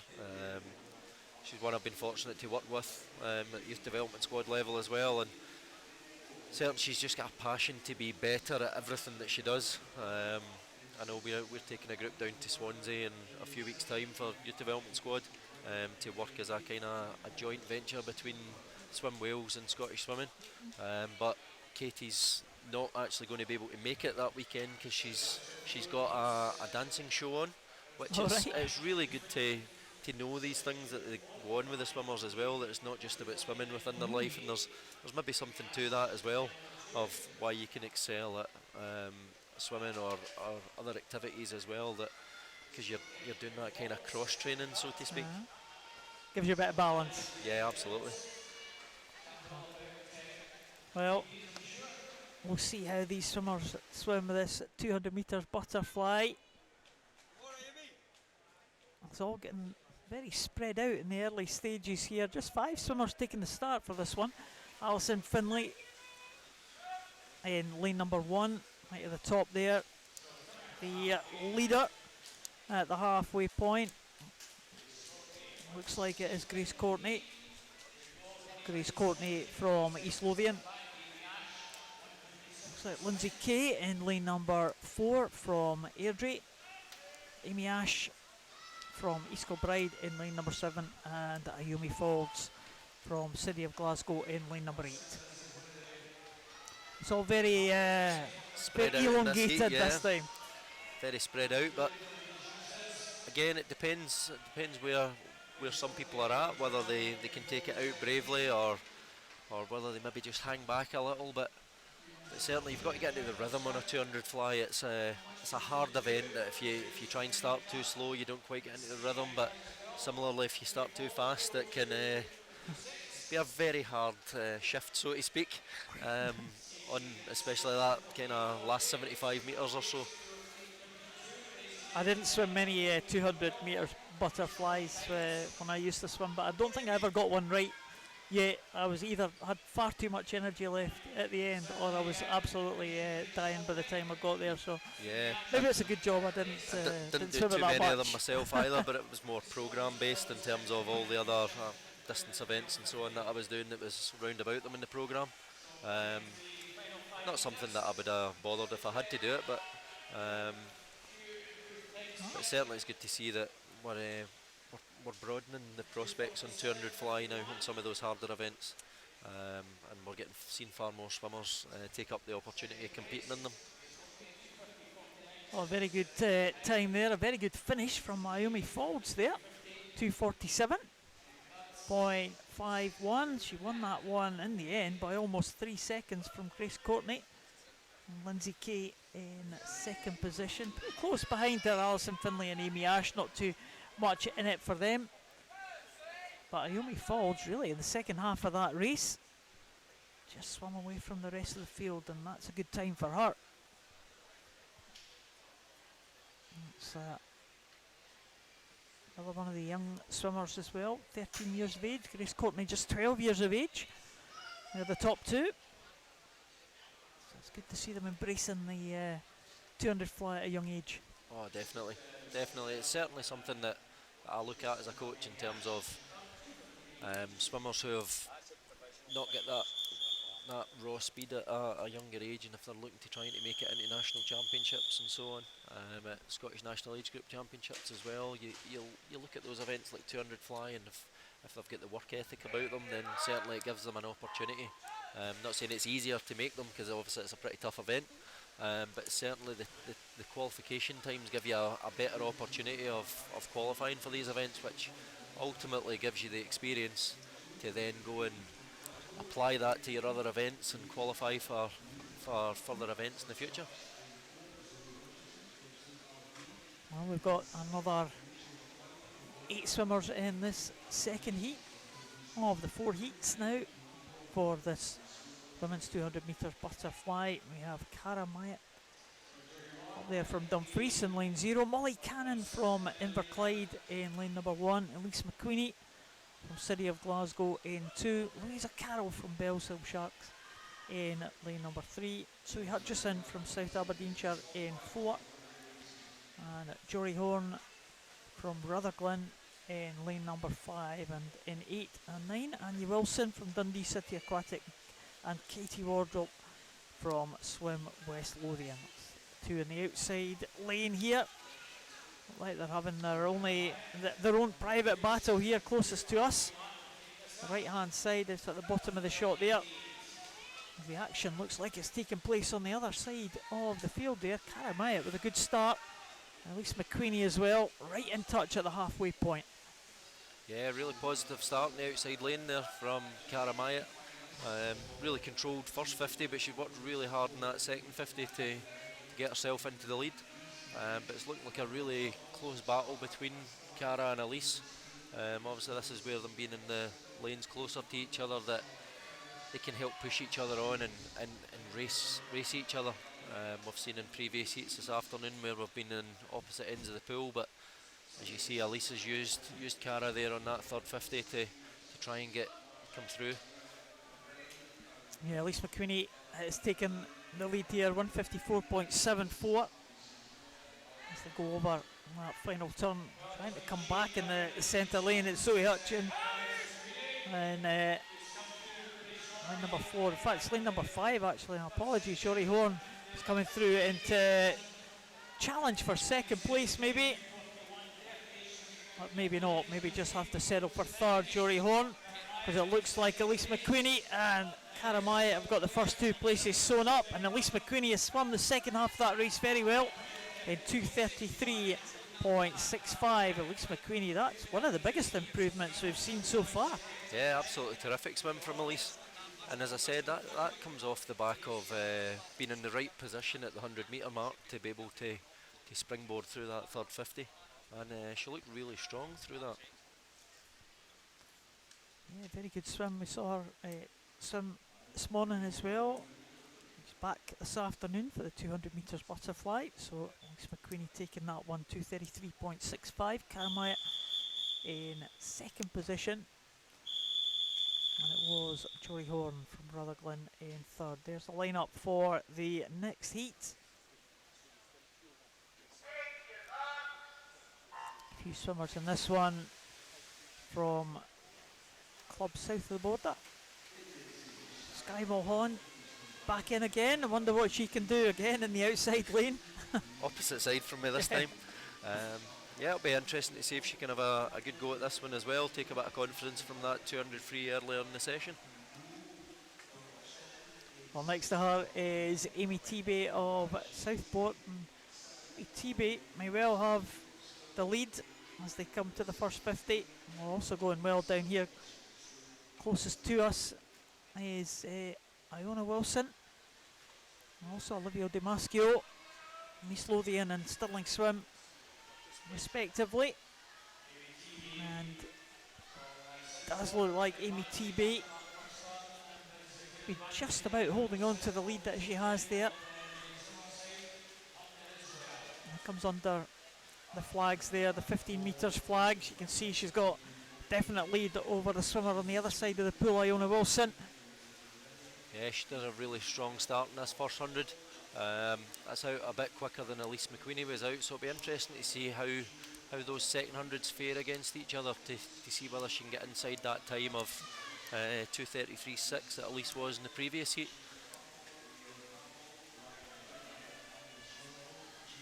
Yeah, she's pretty much going to have to do it on her own there. She doesn't have the Karamaya to chase that Elise McQueenie had. She's the one that's being chased at the moment because 2 lanes across from Amy Teabay. Scarlett Aspinall coming through well. Also Iona Wilson in lane number 8 as well. And 4 swimmers now, all on the road challenging for this one. It is Scarlett Aspinall who's taking up the running now. Iona Wilson in second. Rebecca Oshier in third place. And Amy Teabay now down in fourth. Yeah, this is turning out to be a really cracking heat as well, because obviously you've seen Amy Teabay going out really quick, and she's paying for that a little bit now, but the 2 girls in the centre lanes, Scarlett and Rebecca, are trying to work off each other, but we've got Iona Wilson down the bottom as well, challenging for this heat, so be an interesting finish.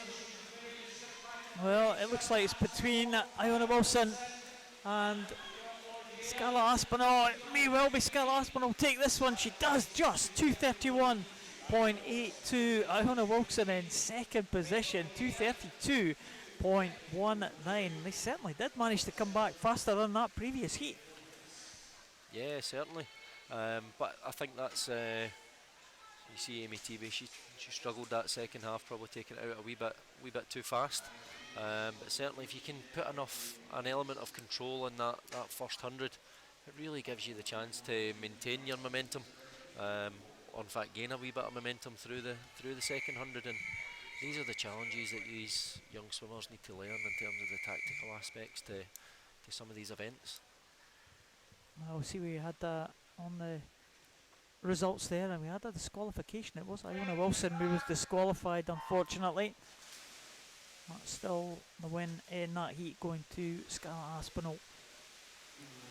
Fourth heat is underway. We have Ellie O'Reilly from Cumbernauld, 0 Lisa Miller from East Kilbride in lane number 1. Millie Steele from Borough Stockton back in the water again. She goes in 2. Catherine Bailey in 3 from Perth City. Barry Swanson from Warrender in 4. Parmis Vasey from City of Glasgow in 5. Belle McDade from Heart of Midlothian in lane number 6. City of Oxford's Tiana Porter in 7. Beth Gordon in 8 from South Ayrshire, and Evie Cuthbert from Midlothian in lane number 9.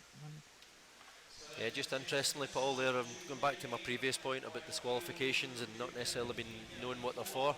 I've seen the East Lothian coach there, Bruce, just coming up the poolside pretty quickly to have a quick chat with the referee, obviously, to find out.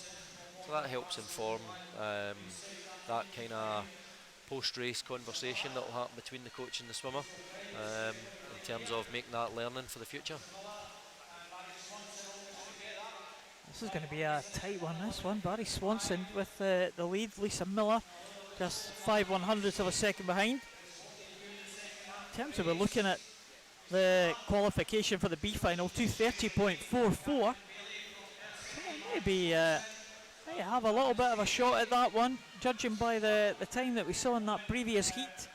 2:31.82, just outside that. So I wonder if anyone can just make the move here.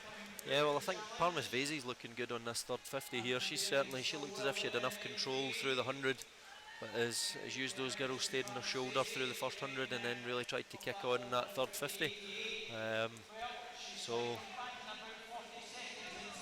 we've got a close one to see if we can get inside that 2:30.44 mark, but certainly even if some of like Parmis only 15 years old, so if she doesn't quite make that, hopefully she'll be in that junior final later and get a repeat swim as well. So we've got a tight finish coming on here, Paul, again, so we've got Catherine Bailey, it looks as if it's coming through, but Adele McDade as well, so it's the red cap there. It looks like it's laying at number 3. Catherine Bailey will take this one in that time of 2:29.79. Well, very, very good swim there, and 2:30.43 for Adele McDade in second position, and in third place Lisa Miller. But they all closed up in the closing stages there, and it was Catherine Bailey, and she'll be back in the B final with that time of 2:29.79, and of course Adele McDade also within that B final time, but because she was beaten by Catherine Bailey, that's it.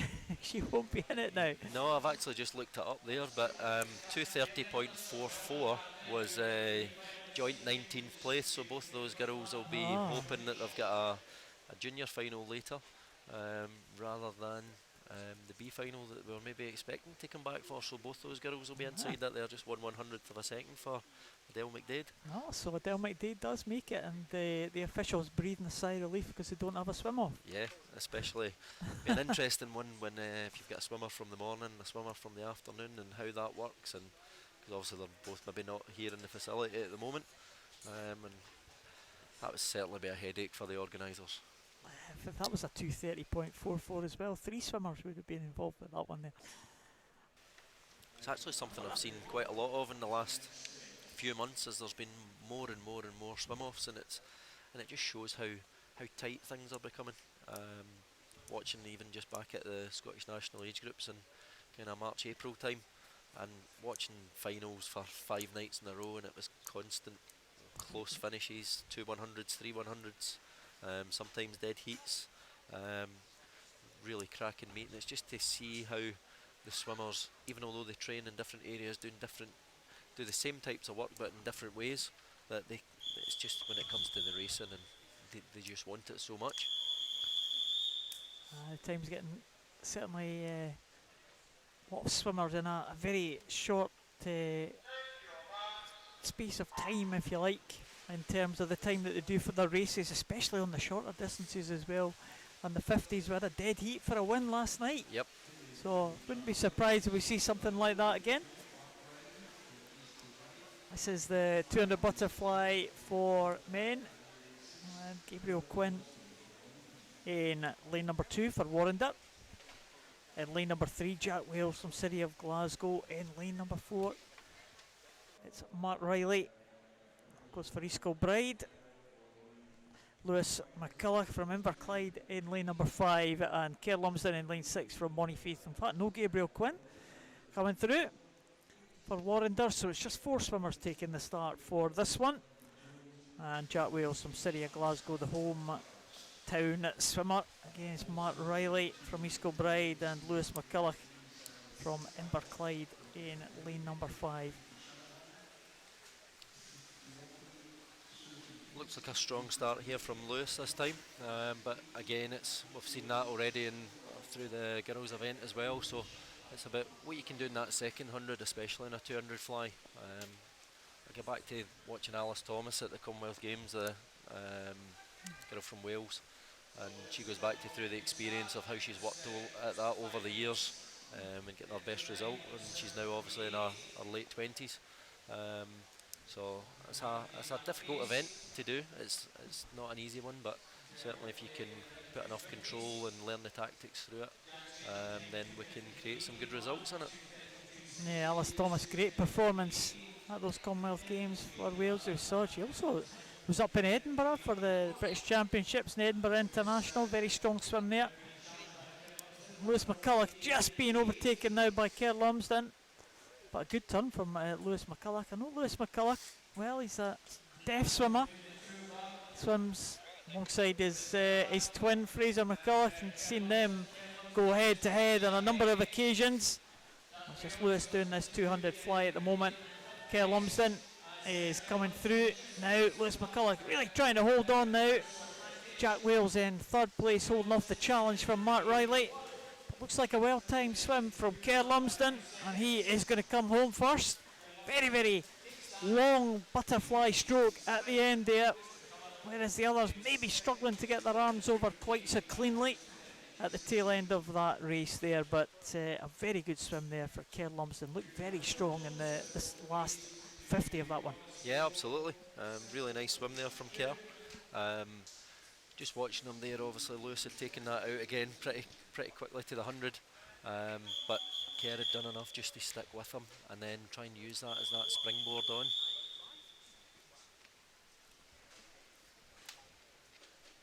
So there's a lineup for the second heat. We do have a couple of empty lanes in the middle there. And we do have Christopher Perrott going in lane 0. Cameron Leckie in lane number 1, Ewan Dunson lane number 2, Rhys Hanley in lane number 3, Joseph Brownlee in 6, Miles Lapsley in 7, Jamie Cordes in 8, and Fraser McCulloch, the second of the McCulloch brothers, goes in lane number 9. The McCulloch brothers both compete in deaf swimming. We'll have of course the Deaf Olympic champion was competing this morning, Jack McComish. Won the 100 breaststroke at the Deaf Olympics last year. Yep, and obviously Jack's come through. We've seen Jack grow up through the West District as well.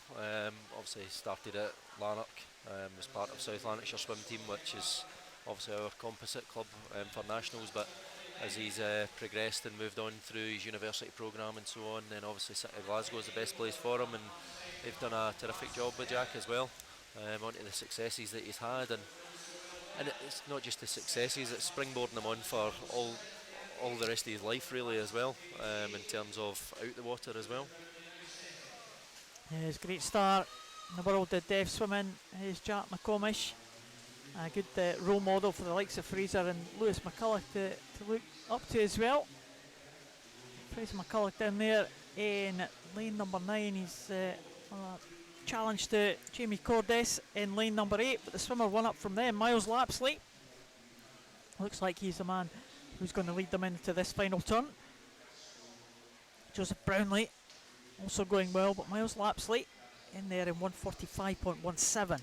Yeah, Miles is looking really strong at the moment. He's got an entry time of 2:30, so you would hope he can come back in inside 45 seconds there to get inside his entry time. Certainly he's going really well at the moment. He's just getting a little bit wide at the front of that stroke. His hand's just not quite catching at that centre line that we would look for as coaches, but if he can try and hold on to that as much as he can using the kick at the back end of the stroke, then that'll help him just get to the end of the race here. Well, he's certainly going to be a massive improvement on the entry time. As you said, Derek, 2:30.04. That's improved to 2:23.04, exactly 7 seconds of an improvement there. Great swim from Miles Lapsley. He should be delighted with that one. Joseph Brownlee in second position, and Cameron Leckie in third place, but 2:23.04. Great swim there.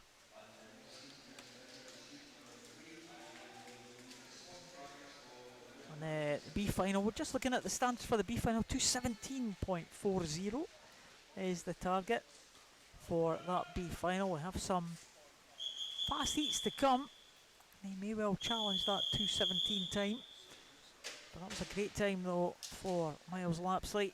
That one. Move on to the third heat now. A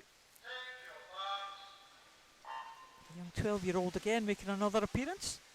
Stefan Kravich.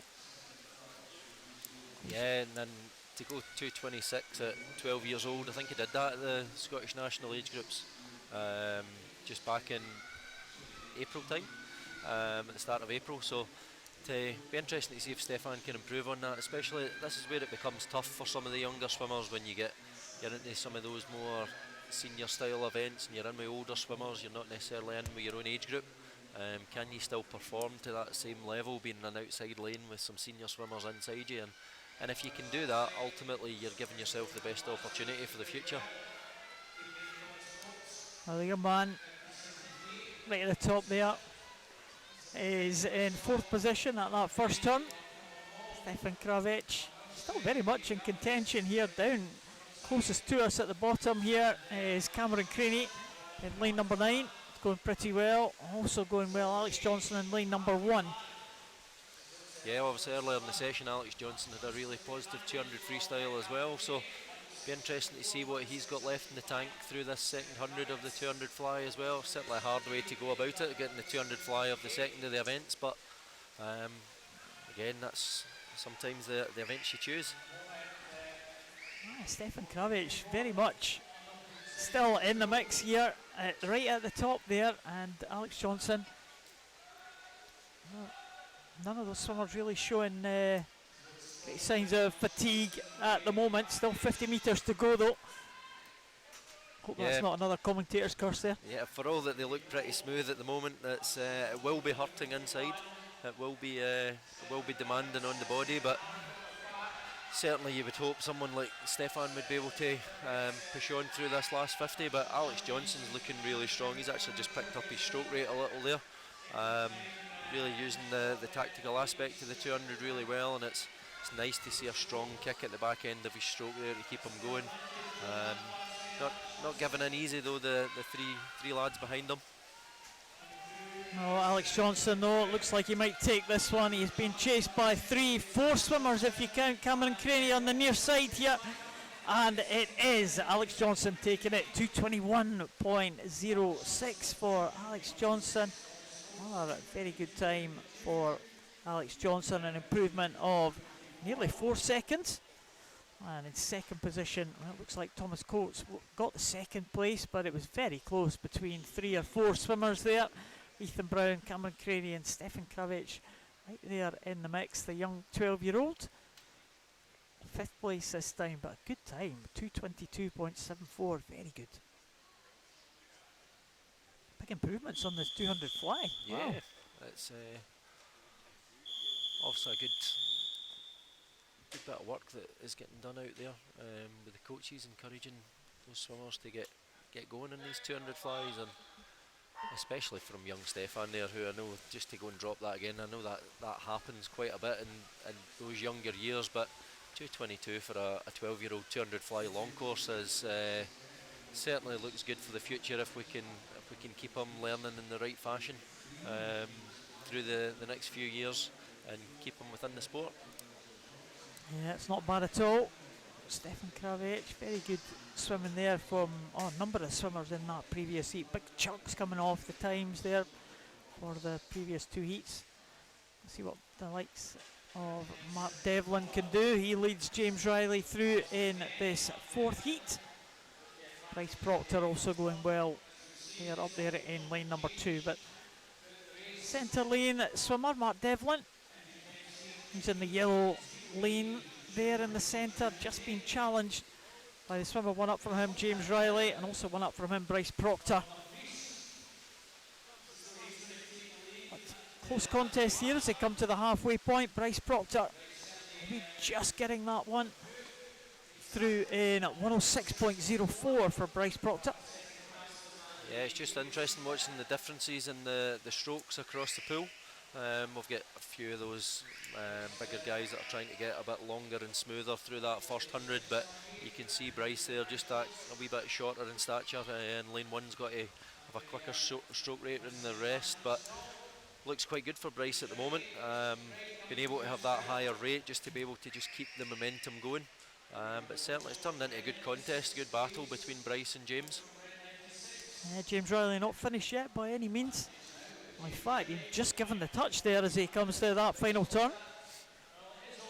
And Bryce Proctor, 0.14 of a second behind him, and also George Cowan going really well here, out on his own in lane number 3.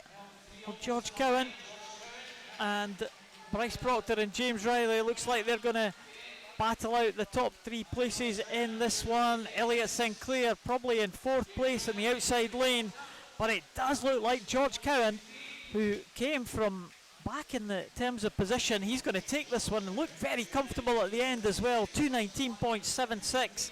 It's a really well timed race there for George Cowan. Yeah, terrific swim from George Cowan there. Taking his time early on in the race and just really came through gradually. It didn't come through in a massive way on that third 50, and then really kicked on as he came through the 150. Obviously, during the turn, I would imagine he's seen those two guys on the other side of the pool, and just thought, let's get going and race them.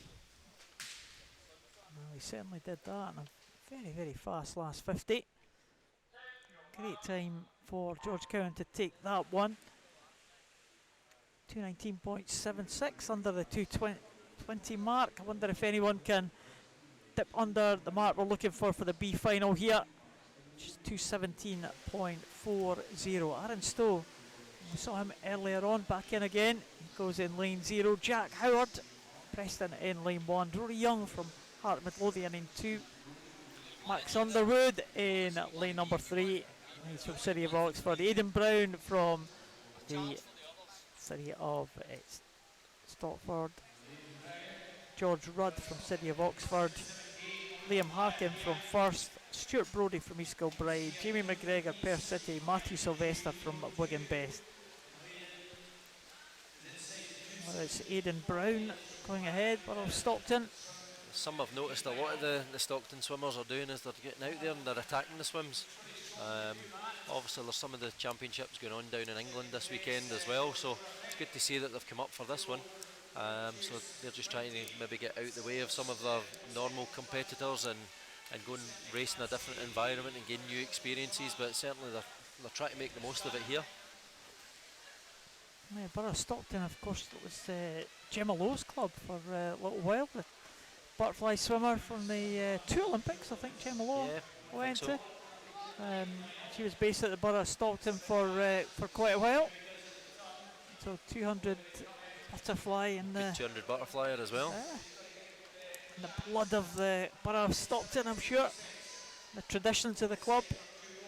Aidan Brown just keeping that tradition going in this one. George Rudd in 2nd place now as they come down this final 50, and George Rudd making a bid here for the early leader. Certainly both of them look strong, that they can be challenging this 2:17 mark. So again, if it's like the previous heat, 2:16.22 is the 19th place, so it'll to see if both of them can get inside it or whether, but it looks like George Rudd's going to come through. He's certainly going to make that B final anyway. And unfortunately Aidan Brown's just going to miss out. But I would hope that Aidan Brown's still going to get in that junior final and get a repeat swim this evening as well. But a terrific last 50 there from George Rudd, really comes through strongly. Interestingly watching, it's his kick at the back end of the stroke that he really surged well on that last 50. Oh, 2 16-year-olds there fighting it out at the front of the field. George Rudd taking that one, 2:15.56. Very, very good time, and faster than his entry time there. Oh well. Fortunately, we do have a disqualification, and that was the swimmer who finished 2nd there, Aidan Brown. Well, definitely won't be in the final now. I was hoping he might have got a repeat swim, been able to try and improve on that 2nd 100 and maybe a wee bit more control in the 1st 100, but unfortunately he's not going to get that opportunity now. Well, promotes Jamie McGregor to 2nd place in that heat. Max Underwood in 3rd position now, but George Rudd, well, his time is safe and he will progress into that B final. 2:15.56. Very good performance there from George Rudd. Move up to the other end of the pool now for the start, and that is because we're at the 50 metre events and the women's 50 metre backstroke to be exact. We saw some very good performances this morning in the 50 metre backstroke. The 3 Scottish Commonwealth Games swimmers. Should be side by side in the final, the three swimmers there. Some very good swims, Lucy Hope, Kathleen Dawson, Cassie Wilde as well. Three swimmers under the 30-second mark, so that should be a good one to look forward to tonight. Especially when you watch some of their starts as well.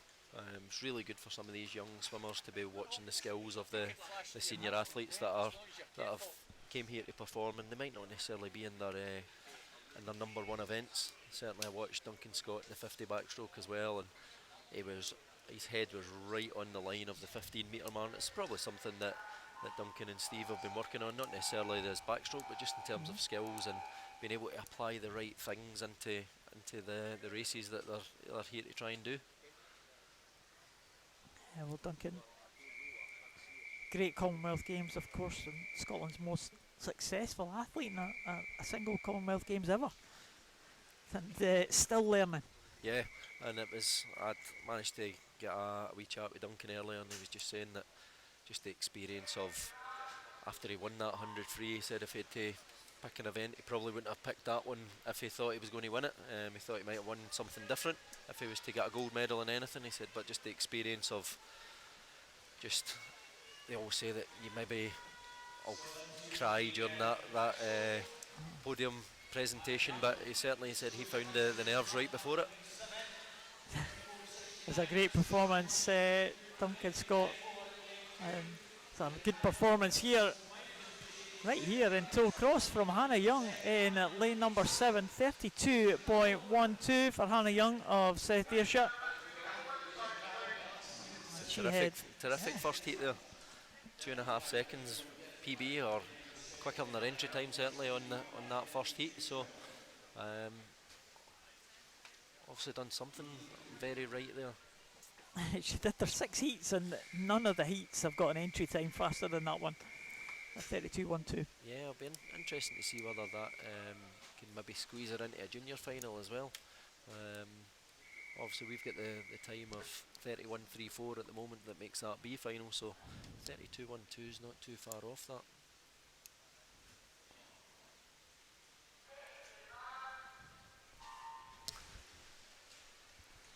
Second heat is underway. Katie Simpson, Lucy Roberts in the centre lane. Can they make a bid for this one? Does look like the action as well on the top of the pool. Francesca Kane going well. Imogen Collins also in lane number 2. It's going to be very close. Maybe Imogen Collins here from Bellshill Sharks. Imogen Collins looks like she's going to take this one, and another good time, 33.41. An improvement of nearly a second for Imogen Collins. She pulled away there. The second half of that race there. Sophie Ferguson in second place, 34.21, and Megan Porteous just behind her, 34.37. Start very much all important in a 50 backstroke. We talked about the starts of the 3 Commonwealth Games swimmers. Yeah, certainly. It's about getting especially on backstroke, driving the hips up. There's that myth that it's about throwing your arms back, but yeah, there's an element to that, but it's about trying to drive those hips up in the air that creates that nice arch. And certainly as well trying to encourage a lot of the younger swimmers not to go too deep on the start, especially on a 50, because by the time you go too deep you're probably travelling further than 50 metres by the end of the race.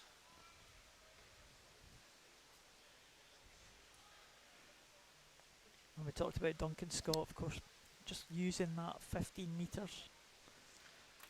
Yeah, and it's something that we strive for all swimmers to be able to do, but while you're learning those skills, you put into practice the best that you can do at that point. So for some that might still be only 9-10 metres at this point, but for some we might be pushing it towards that 15 metre mark. So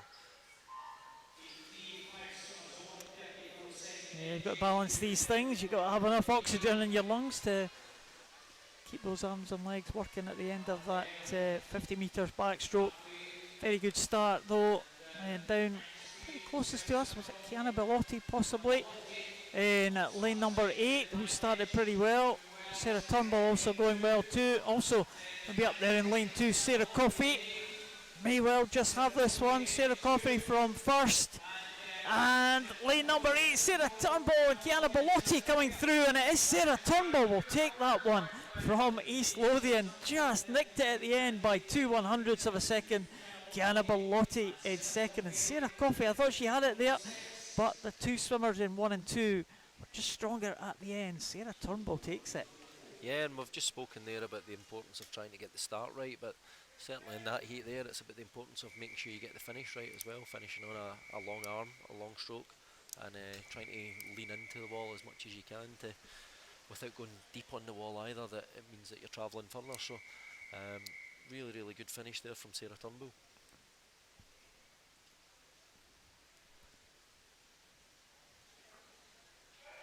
We saw the starting list for heat number 4. They're underway now. Looked like a good start there for lane number 6, maybe Kirsten McNair was away pretty well. Kirsten McNair probably the first to the 25 metre mark, certainly. 2 lanes down from her. Lauren Buchanan also going well.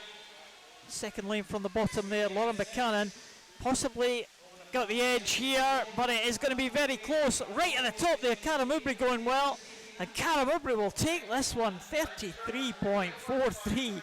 Again, a very, very close finish again. 1/100th of a second separating the top two. Lauren Buchanan, 33.44. Yeah, again, refreshing to see that some of these heats are being won from the outside lanes. We've seen a lot of that this afternoon so far. It's important. It's important for swimmers to see that happening as well, so that they don't get dejected when they see a start list and they're in a lane 0 or lane 9 and think, oh, I'm in the outside lane, I don't have a chance. Anyone's got a chance, you just got to want to race and race hard. Well, it's been proved this afternoon, certainly. Cara Mowbray proving it in that last heat there. Well, two swimmers entry times exactly on 33 seconds is Nina Fisher and Nicole Chandler. A very good start there from Sophie Fisher from Glasgow University in lane number 7. She may well have the lead here. Also going well, Catherine Comrie from Finns, and right at the top of the pool as well. Maybe Alexandra Murray may take this one, possibly. It's very close. Maybe Comrie at the bottom, is it? No, Murray takes it, with Catherine Comrie coming through strongly again in the outside lane. Another outside lane featuring there, Abby Wyatt. We saw her earlier.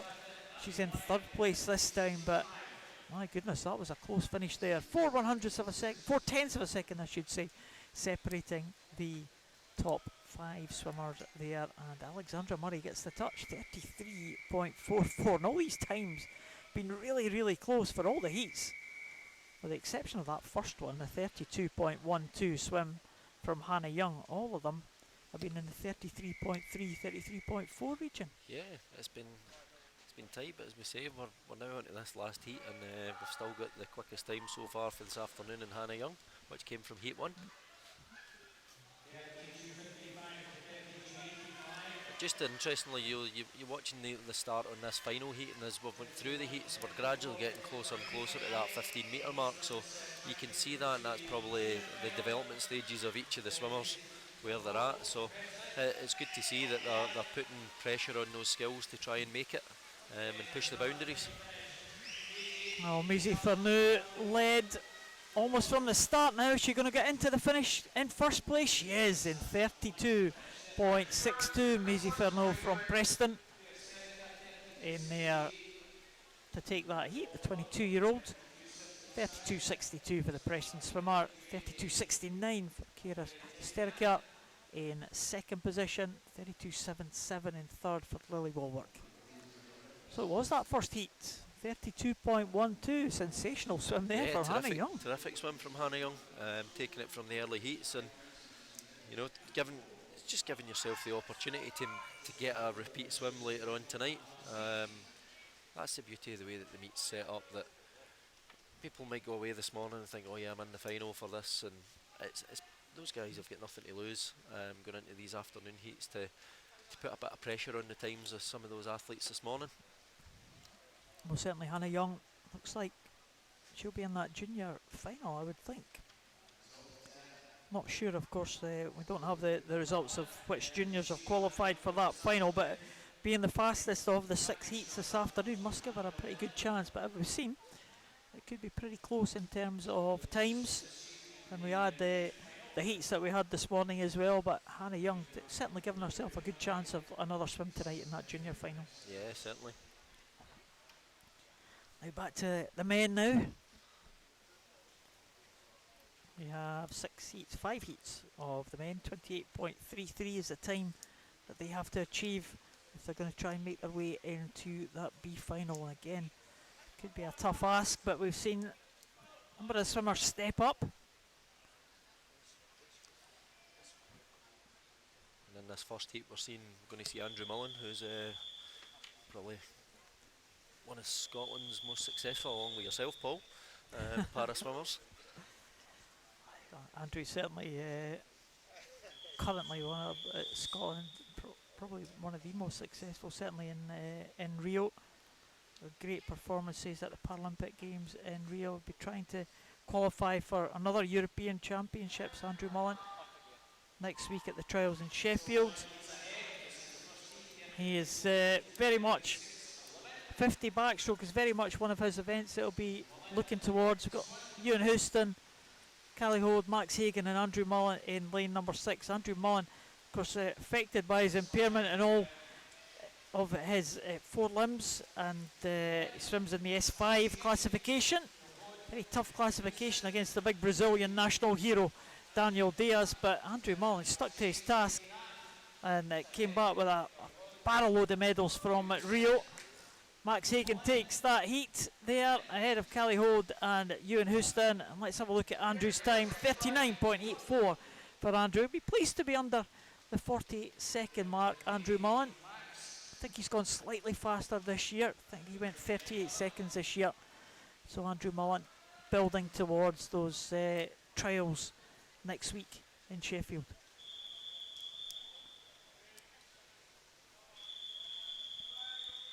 It's good to see some of the para swimmers taking part. We saw Ollie Carter early on. We saw Stephen Clegg this morning. Yep. All these guys preparing for those trials. Two McCulloch brothers as well. Jack McComish as well. Yeah. Certainly the opportunities are there now for the para swimmers to be integrated as much as possible, and that's where the beauty of some of the things like the Commonwealth Games, including some of the para events in with the mainstream events, and it's terrific to see. Yeah, I think the para swimmers were really enjoyed themselves out in the Commonwealth Games. It's a real privilege for them to be invited. It's only selected events, of course, for the para swimmers, but the ones fortunate enough to have their events really enjoyed the experience out there. Well, second heat underway. Looks maybe like it is Rory McKinnon taking that one. 31.55. Takes it just 9 100s ahead of Jamie Claxton. So Rory McKinnon from Mulgai and Bearsden. Jamie Claxton from Heart of Midlothian. That's the 2 swimmers in the top 2 positions, but it was pretty tight. Blair Johnson, Callum Scott pretty close behind as well. But Rory McKinnon taking that 131.55, edging a bit closer to that 30-second mark. Looks like we have got full lineup this time. Scoreboard just sorting itself out. There are the starters for this one.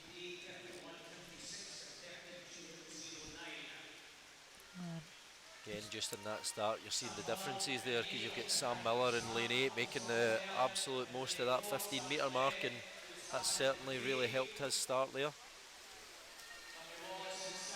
Well, looks like maybe lane 4, Sam Glenn possibly, or right up the top there, James Newell also going well, but maybe lane 4, Sam Glenn with the yellow cap should take this one now, and he does in 31.07 for Sam Glenn. Ewan McDonald in second, and James Newell and Finlay Wallace in second, third and fourth, just 3/100 separating those two, but a convincing win in the end there. Sam Glenn 31.07, knocking a tenth of a second off his entry time. So two more heats to go. Here's the lineup for heat number 4.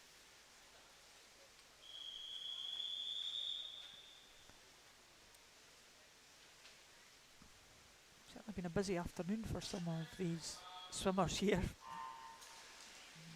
Their third, or some of them maybe even their fourth race that they've had this afternoon, possibly. But yeah, because at these meets, you can never be certain that you're going to get into every event that you enter, depending on the number of entries that we've got. So sometimes you've got to take a gamble and maybe enter 3 events, and sometimes you get all 3, and it's a bit, you make those decisions and actually swim them all, or you make the decisions and you maybe withdraw from 1 or 2 of them. that's lane number 1. I think we'll take this one. It is Graham Baird. Oh, 30 seconds dead for Graham Baird. Was hoping that he would dip under that 30-second mark. Jonathan Fawcett in second, Thomas Hill in third. Good swim from Graham Baird. He'll leave that one for another day. Yeah, but just watching, interestingly, there was just in that last metre, I would have said Johan Fawcett in lane number 7 was ahead, but he was probably about 6 inches away from the wall, rather than just leaning into the wall, took an extra stroke and ends up finishing 0.3 of a second outside what Graham Baird did. So it would have been interesting to see if Johan might have been able to nick under the 30-second mark there, if he had just leaned and finish on that stroke and getting the finish right. Very tight margins here. So can anyone dip under the 30-second mark? One last chance here for this final heat. Very good start there for Joe McCallion. Lane number 6, really powerful stroke for Joe McCallion. Lots of splash coming up from him, from his feet and his legs. Also doing well in right at the top, Greg Fairburn and Josh Broadfoot. And on the finish, it is Josh Broadfoot takes that. Well, I couldn't really split them. In fact, it's a dead heat for second between 3 swimmers. Greg Fairbairn, Stuart Crawford and Mads Sorensen, all on 30.18, 5/100ths of a second behind Josh Broadfoot. Well, It'll be interesting.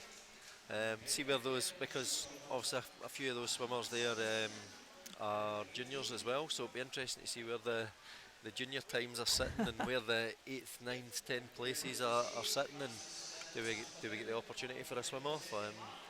We'll wait and see. well, there you go. The calculators will be out for the guys working out who's in the junior finals. A few rows down from us. Yeah, it's not a straightforward process as you would hope that. Oh well, I'm just been told that it's not a swim off. We're not allowed to have swim-offs. Just getting my orders there that yeah, we don't have a swim off, so I'm sure they'll be delighted with that. The swimmers, the officials, both. Probably both.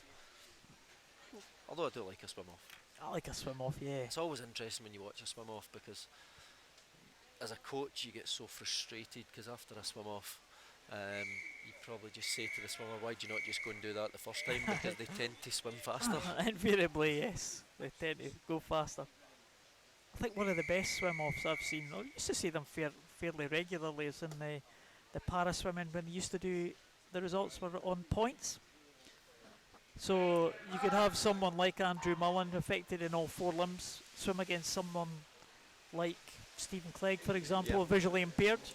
And of course one would be miles ahead of the other, but the points in terms of how close they are to the world record for their classification would be pretty close. So that's very interesting dynamic in that one.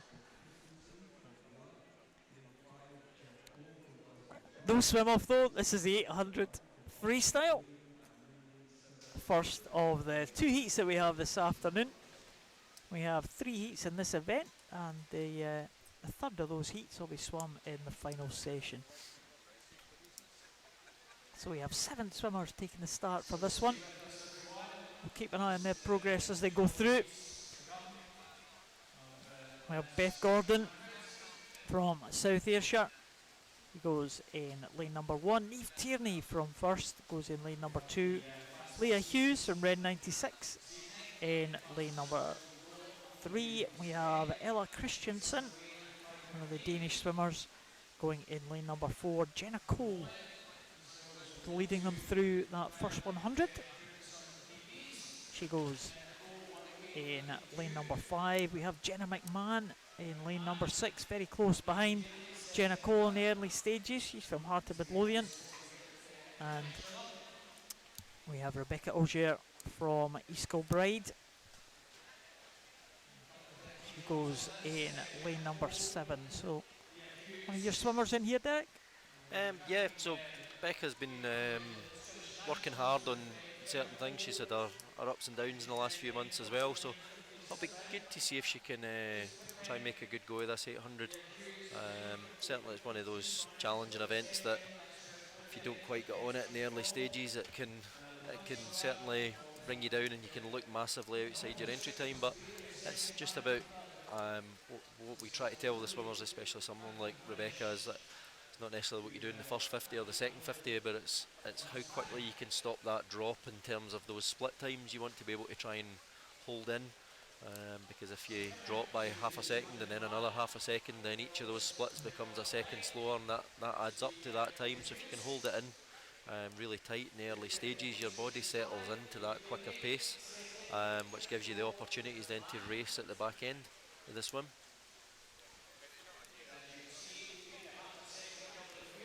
Well, kind of still early to see.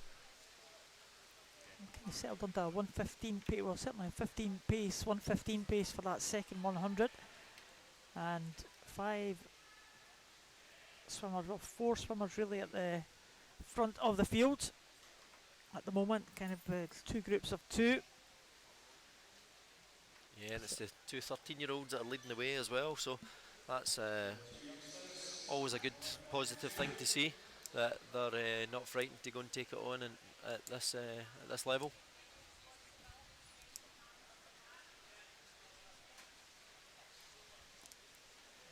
Well, side by side, 2 swimmers in the centre of the pool, 2 swimmers a couple of lines up from them. I'll just check the splits here. They go through, we saw 1:15 split in that previous 100, and we're still pretty much on that pace as well, just maybe dipping under the 1:15 for that third 100 there, and it's Leah Hughes with that lead, but not really much in it at all. Leah Hughes from Red 96, probably now just being headed now by Neve Tierney as they go up to the 350 mark. Yeah, and you see, even although we've got 4 girls there that are pretty close at the front of the heat, you see the differences in the stroke. We've got a couple of swimmers that are slightly shorter and with a faster stroke rate, those 2 13-year-old girls, but the 2 girls that are slightly older, just that longer, slightly smoother stroke, being able to hold on to the water a wee bit better, and that's then what you would hope that both Leah and Jenna would be able to try and learn how to do over the next few years.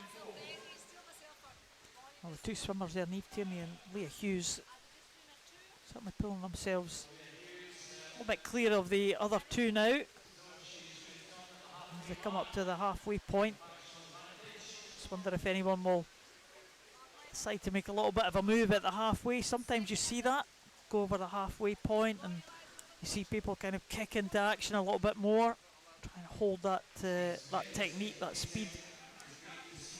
Yeah, it's a common tactic from many coaches out there to break it into quarters, especially in 800, break it into 4 200s or breaking it into 2 400s and trying to push on in that second half. But sometimes, depending on the situation you've got, so you've got a situation here where there's 4 girls in a line, it's maybe not about doing that obvious thing that you maybe set out to do, or it's maybe about, rather than waiting till you're on the wall, actually trying to go 10 metres before you get to the wall and trying to then attack from there, so you get momentum through the wall and then kick on from there. And because you want to try and catch your opponent on the hop a wee bit in these tactical battles, make them work hard rather than you needing to respond, because it's always a difficult one if you're the person that needs to respond all the time and your body's working harder, where if you're the person that's setting that tempo, setting that tone for making the moves, then you're certainly holding some of the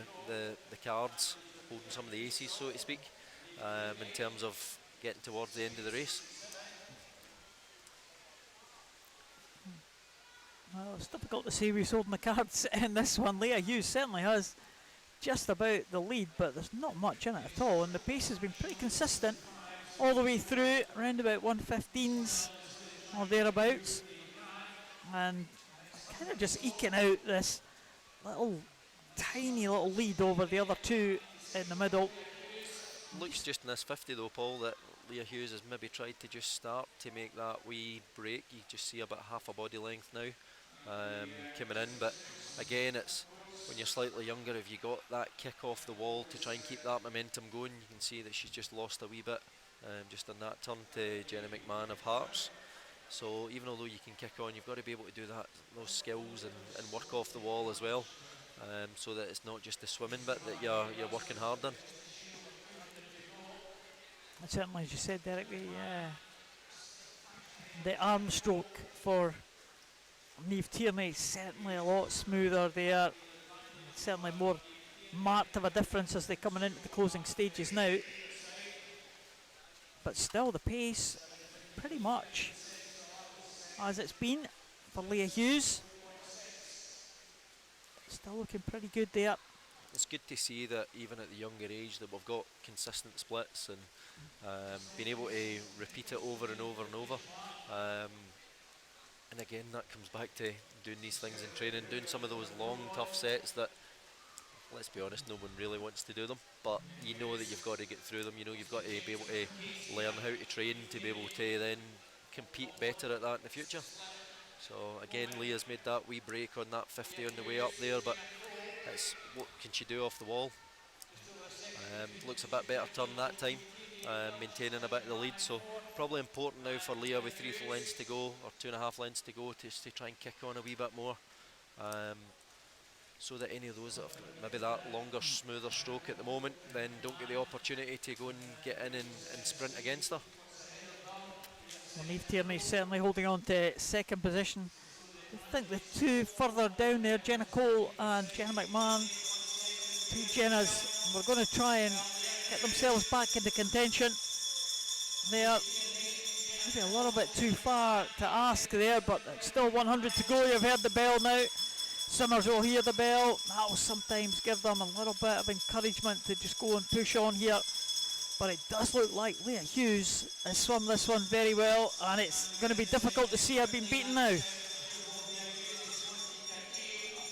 Yeah, she's certainly made a big enough break that you would hope that she can hang on to that.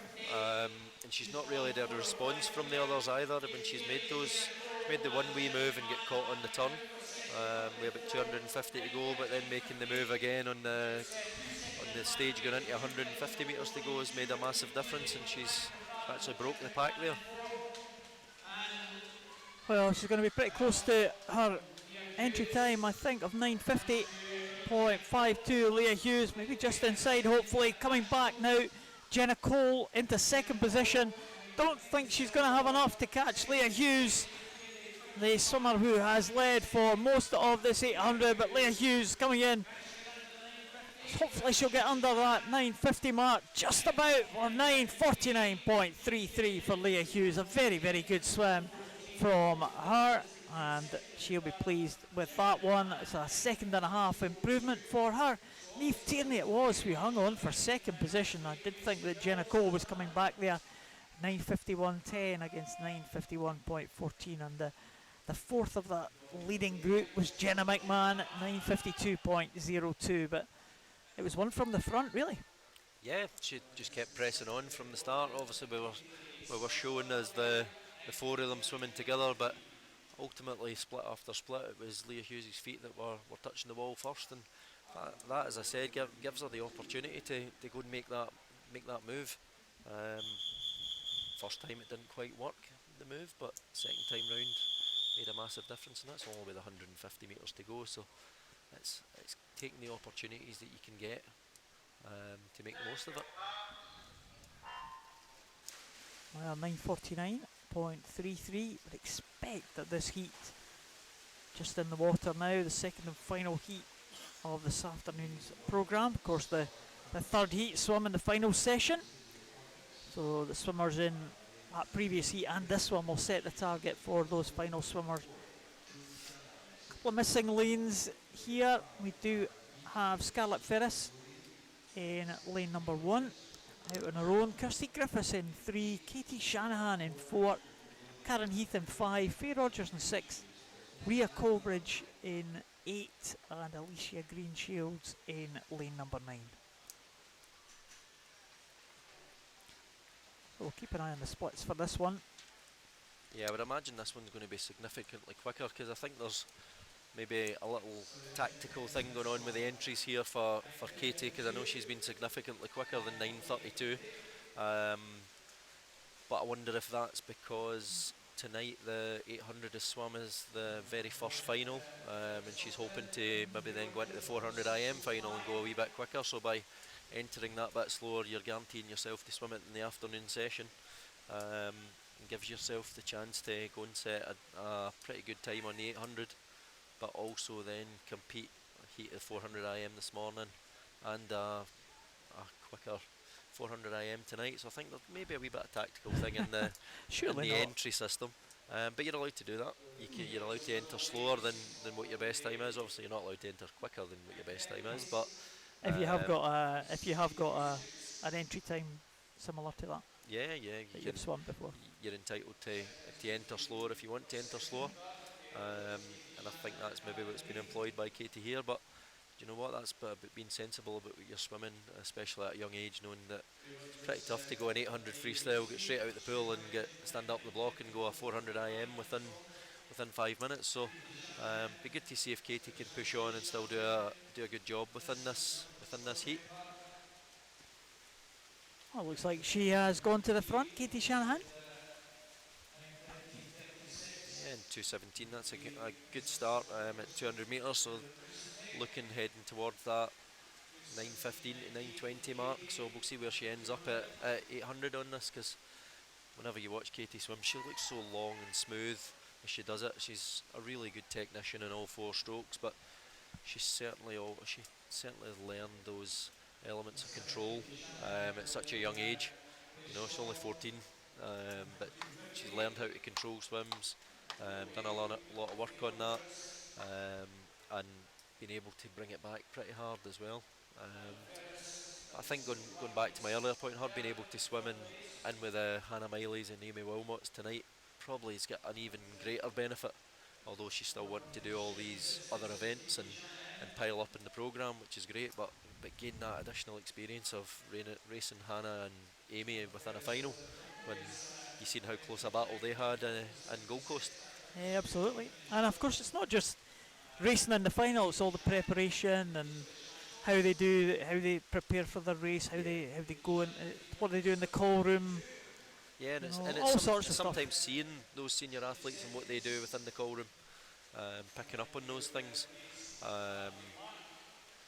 You know, and it's about learning for the future, because you would hope someone like Katy's got I know she's certainly got the aspirations, but you would hope certainly she's got the ability to take it onto that senior level in the future, and maybe be at next Commonwealth Games in Birmingham or beyond that, maybe make an Olympic Games. So it's just about hoping that they can move and they can learn with every opportunity.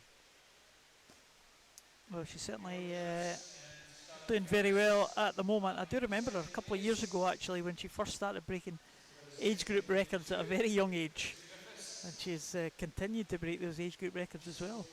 Another one yesterday. Yeah, and she just goes from strength to strength. But she's such a grounded girl as well, that she's just happy and she goes about her business in a really calm and consistent way, and there's no coincidence that from that then breeds success as well.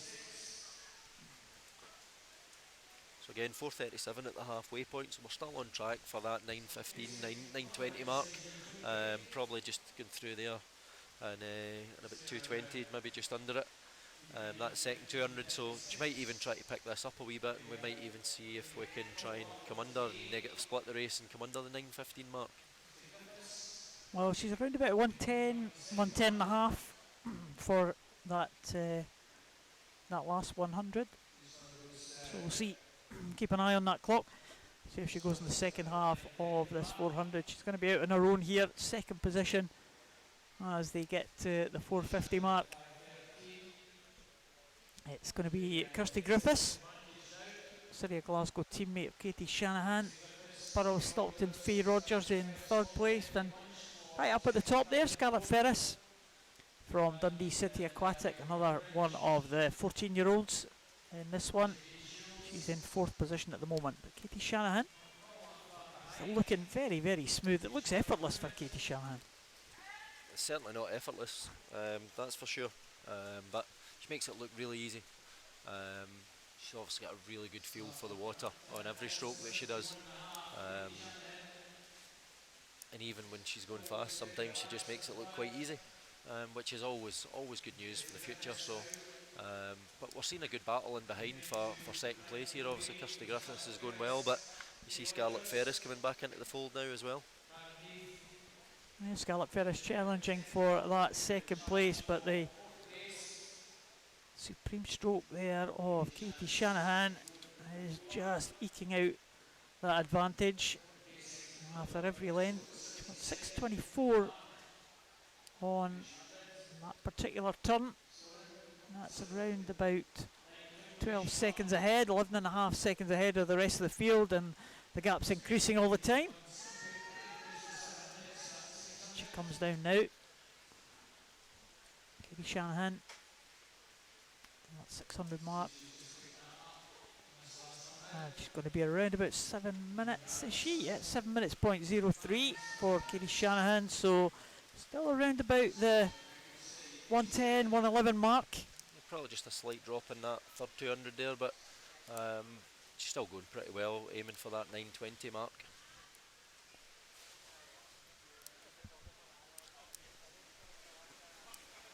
Well, we'll see how she does in that. I think she should be under the 9:20, I think. Especially she tend to get a little bit of a faster last 100. Let's see how she goes on this 100. She's again eking out that lead there. 7:34 for Katy Shanahan at that turn.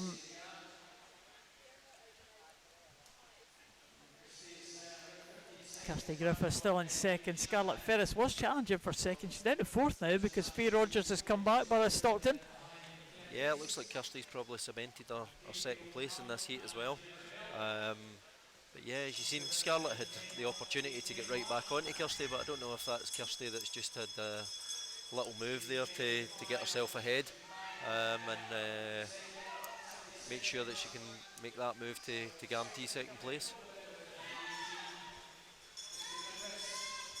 Katy Shanahan leads there. That split at that previous turn, the 700 mark, 8:10.05. And it's going to be a convincing win for Katy Shanahan. Coming up to that final turn. She's got 8:10.05. She's gone over there in a 34.2, so well on course to get under that 9:20 mark. Yeah, just knowing the way Katy swims, that's where we had predicted earlier on at 200 metres. So yeah, she's probably just going to be about 9:18, 9:17, 9:18, somewhere around about there, which is really positive swim from Katy. Katy Shanahan into the last 5 now. She's going to win this final heat of this afternoon session in that time of 9:16.99. Well, she dipped under the 9:17. Very, very good time there for Katy Shanahan. Continuing her good run of form here. And another great victory here for Katy Shanahan this heat. Looks like it's going to be Kirsty Griffiths in second. What a tussle for third.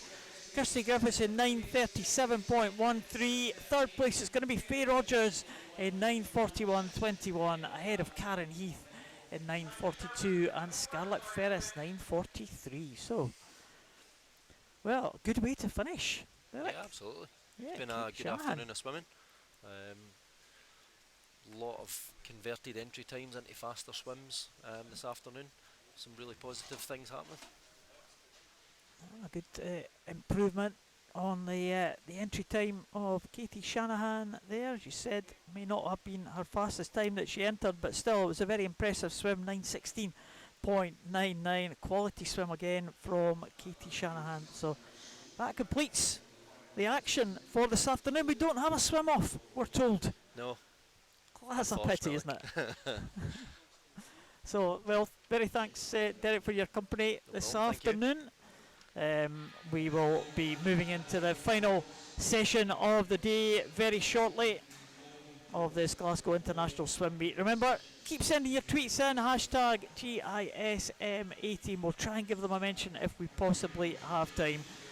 This coverage has been brought to you by our event sponsors, KSD Group and Glasgow Audi, and hosted by our event partners, City of Glasgow Swim Team, Glasgow Life, Scottish Swimming, SESA West District, Glasgow Caledonian University, University of Glasgow, University of West of Scotland and the University of Strathclyde.